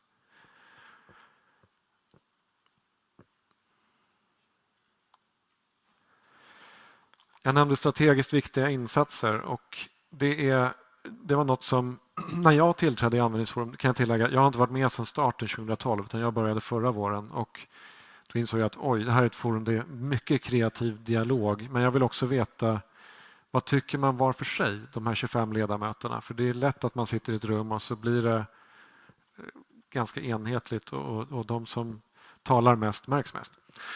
Så vi har låtit göra intervjuer med våra ledamöter för att förstå deras bild av användarbehov också. Och grupperat deras syn på vad som behöver göras i 6 viktiga strategiska frågor. Där första är att ha slutanvändaren i fokus. Eller, som vi kanske egentligen borde uttrycka det, ha slutanvändarens fokus. Alltså utgå från användarens behov. Nationell styrning och uppföljning ser man som oerhört viktigt att det krävs lite mer hårdhandskar för att nå längre. Frågor om användbarhet och tillgänglighet måste finnas på ledningens agenda. Det sa du, Anders, att du blev uppvaktad för att det ska finnas med och vara prioriterat från politisk nivå, eller tjänstemannanivå, men även politisk nivå. Precis som du, Maria, pratade om att få med i politikerna. Standard- och metodstöd, det finns mycket, men det behöver prioriteras och fortsätta jobbas med. För att står man där och säger men okej, vi ska göra någonting och få med användarna, då måste man också ha någon processbeskrivning. Hur gör man? Och goda exempel såklart. Jag nämnde upphandling och det här var något som våra ledamöter också ser som oerhört viktigt. Upphandling och beställning. Man måste veta att beställa rätt, annars blir det fel ändå. Och sen utbildning. Det är inte bara tekniska utbildningar där man måste ha designkunskap för att nå bra IT, utan även i ledarskapsutbildningar och andra utbildningar så att man vet att efterfråga, vet att beställa och liknande.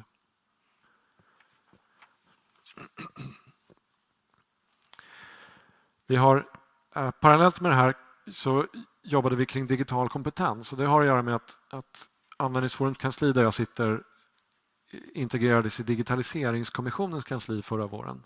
Och digitaliseringskommissionen har ett bredare uppdrag att identifiera strategiska frågor, politiska frågor kring digitalisering. Det är hur samhället ska möta digitaliseringens utmaningar. Så det här, man la oss där för att det kan ge synergieffekter. Samtidigt så har vi gjort ett parallellt arbete kring och fokuserat på användbarhet och tillgänglighet som är vårt uppdrag. Digitaliseringskommissionen ville fokusera på digital kompetens, alltså utgå från användarperspektivet. Vad är det som samhället behöver göra för att nå individens behov av digital kompetens? Vi gjorde det här med en design approach. Vi workshoppade tillsammans. Förvisso kanske inte med så många slutanvändare, men vi har gott om kunskap om dem och man kan säga att det finns representation för slutanvändarna bland oss.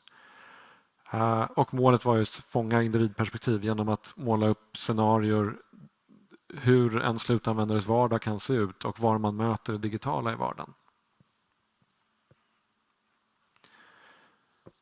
I det här workshopen så tog vi fram uppåt 40 rekommendationer som kunde vara sånt som riktar sig dels till politiken och policy. Det kunde vara samhället, det vill säga näringsliv. Vad är det man behöver göra i stort för att inte kräva så mycket av individen. Det vill säga den digitala kompetensen ska inte enbart höjas. Vi måste ha lösningar som möter behoven. Och det här har vi grupperat till fyra generella rekommendationer som kan man säga kompletterar de andra rekommendationerna vi har. Det är att sträva efter universell utformning. Och universell utformning är ett sådant begrepp som finns i FN-konventionen om mänskliga rättigheter för personer med funktionsnedsättning. Den har en tydlig koppling till design för alla kan man säga också. Att universellt utformat är att alla ska kunna använda någonting. Nästa rekommendation är att höja kompetensen om digitala frågor på ledningsnivå, såklart. Man kan säga att det är en bekräftelse att vi hittar det här i workshopen gör att det bekräftar att det är en bra approach. Och användbarhet och tillgänglighet ska ha en given plats i beställning och upphandling. Även det återspeglades i vårt workshoppande.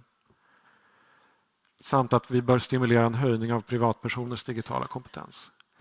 Jag kan också säga att det här går också ganska mycket hand i hand med vad digitaliseringskommissionen har hittat som viktigt att gå framåt med. Där man bland annat rekommenderar att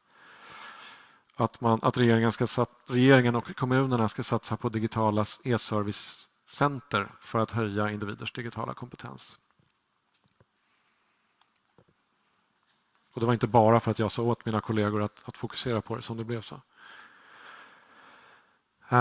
Jag nämnde e-legitimation som en sån projekt vi jobbar med också. Och där har det pågått ett samarbete ganska länge med e-legitimationsnämnden.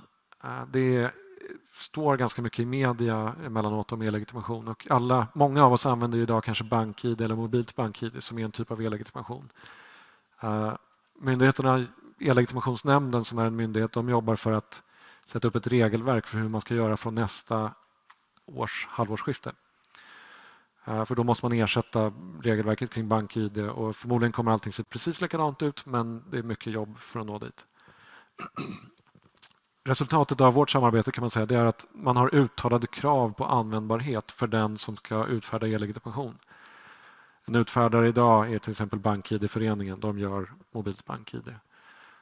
Så att när man har en e-legitimation och erbjuder det efter nästa halvårsskifte, då ska man ha med utveckling med användbarhetsfokus och användaren i centrum. Vi jobbar under året, användningsforum finns bara året ut, så jobbar vi med att en viss tjänst som alla kommer att slussas igenom måste vidareutvecklas och bli mer användbar och tillgänglig. Det finns prototyper till det här, men det är ännu inte så bra. Vi har också, jag kanske inte ska lova för mycket, men vi tittar på möjligheten att på något sätt stimulera så att man ger en liten morot till någon som vill utveckla en särskilt användbar och tillgänglig e-legitimation.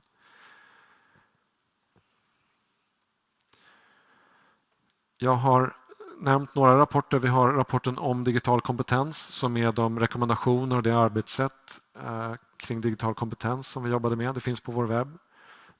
Strategiskt viktiga frågor om tillgänglighet och användbarhet. Den här intervjustudien som gjordes finns också på vår webb. Att beställa användbart, det är en vägledning för att beställa användbart där man beskriver en beställningsprocess som kan tillämpas både i offentlig sektor eller privat sektor och ger exempel från 6 organisationer där de beskriver sitt arbetssätt för att nå beställning av användbara och tillgängliga system. Och sen har vi tagit fram filmer nu det är ganska mycket webbfokus men tillgänglighetsfokus där användare själva berättar hur använder de IT i vardagen och vad har de för behov och så ger det några enkla tips på hur man kan åtgärda det här.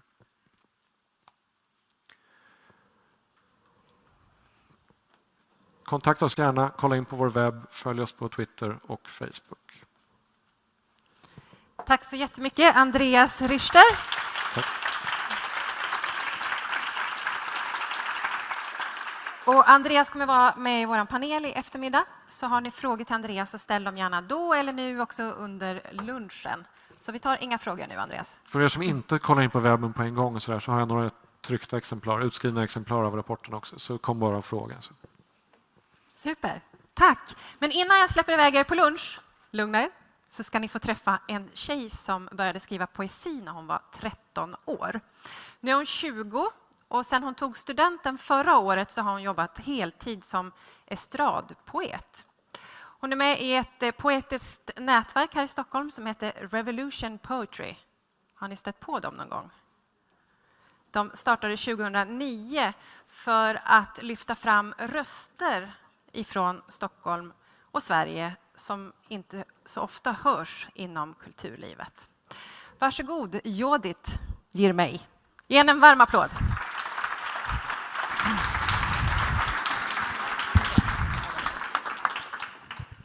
Hej allihopa.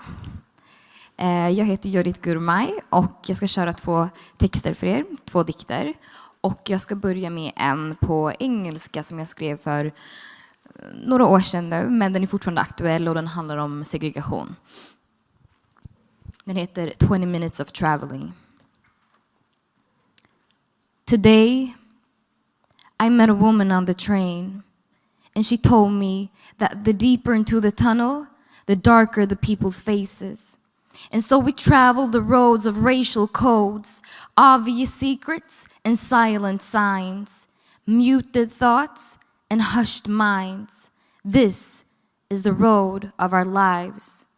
A 20-minute short trip from a sky light and blue where bright balloons have found their way by prosperous living to a few stations away where grieving clouds shift into heavy gray. Even the atmosphere shakes my existence. And then, when we arrive at the final destination, she whispers in my ear, "Who said alienation didn't occur in this nation? For too long we sat silent and sat in the shadow with patience." And I turn around, exposed to no singing birds or flying butterflies. All I can discern is flying words of singing lies. And so I want to know the people here's story. So I look straightly into their eyes. 2 men at the age of 44, 1 doctor and 1 lawyer are cheaply sweeping dusty floors. 1 man over there with a university degree is opening and closing cab doors. And what about their children? What about their children? See, what about the children? They say the future is in the children, and the children are the future. But how can we change the future without changing today? And that is why I quietly make my way through a corroding school where little girls with curly hair paint with colorful crayons to build up a world they imagine they live in. Because reading a Cinderella story where the beautiful blonde princess loses her shoe can never erase the feeling of losing a mother because the hospitals don't understand enough, or losing a brother because the ambulance wasn't fast enough.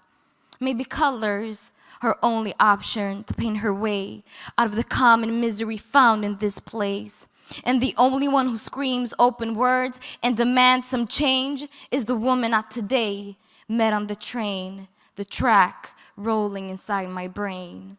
And suddenly, I see me in those people. Those eyes screaming of frustration, those lips longing for salvation can easily match up to mine. And as I pierce my eyes through my skin, x-ray my body, I can glimpse some chains too. I too can sense the smell of rust emitting from the shackles on my feet. I too. And now I understand why my father's childhood dreams have turned into ashes, why my mother is wiping royalty's asses, but I refuse to be enslaved or encaged by my address. The place where I eat and sleep should not restrict my soul nor restrain my spirit. And maybe, it takes more than a 20-minute short trip, a 1,200-second short trip for us to remove our chains and untack our shackles. But today, I will set myself again on the train to never feel this kind of pain.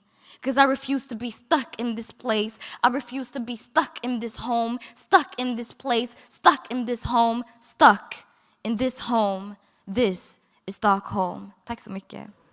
Tack.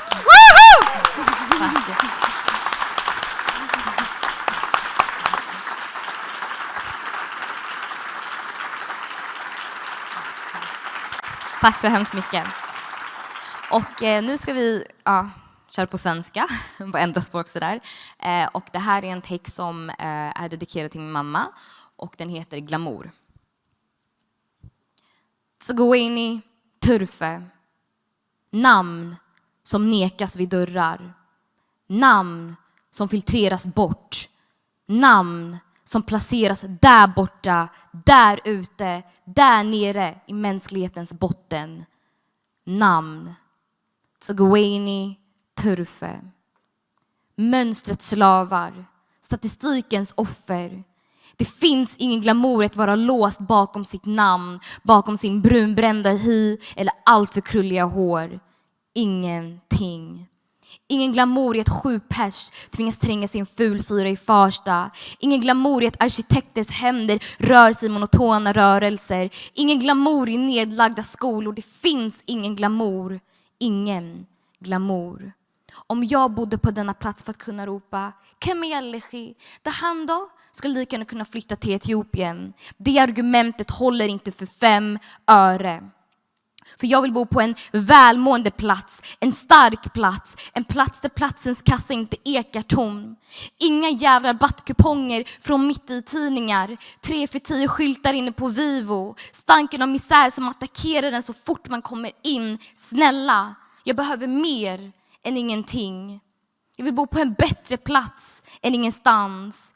Det handlar om mer än mitt postnummer. Det här handlar om mitt liv. Så gå in i turfe.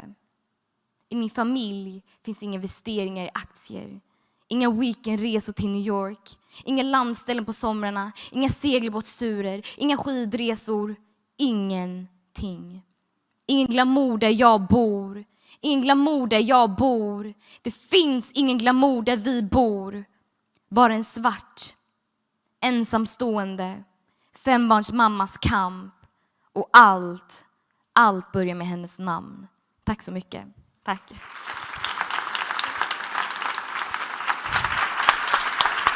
Wow. Wow. Thank you. I want to give you this. Har ni gåshud? Judith Girmay, tack.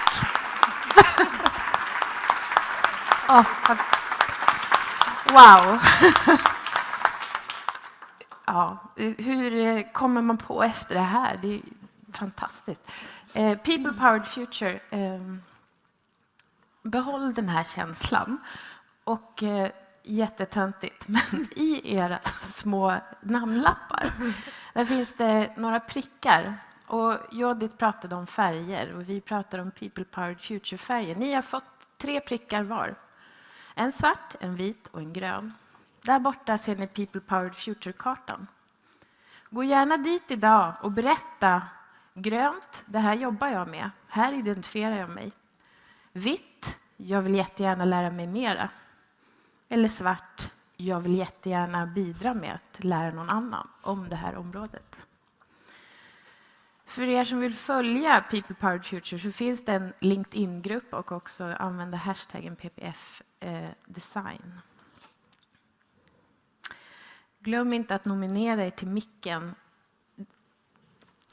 Det tar slut 12:45. Vi går ner och äter lunch nu och njuter av den här stämningen som Judith levererade. Välkomna tillbaka 12:45, för vet ni vad som händer då? Då är det lunchföreläsningar. Jag höll på att glömma. Här uppe, för de som vill, det är frivilligt att komma hit och lyssna på. För det första är 12:45 till 13. Vad händer när mamma dör? Bättre service till efterlevande genom tjänstedesign. Och det är Erik Hammarström från Antrop som är här och ska berätta om ett samarbete med Pensionsmyndigheten. Hur gör vi när medborgarna inte vill involvera sig kan vi lyssna på senare. Och det är Anna Grives som är verksamhetsdesigner på Transformator Design. Och 13:15 till 13:30 så är det när vård möter design. Och det är Thomas Edman och Hanna Lundstedt som ska berätta om arbetet som sker på Experiolab. Så nu går vi och tar lunch och välkomna tillbaka.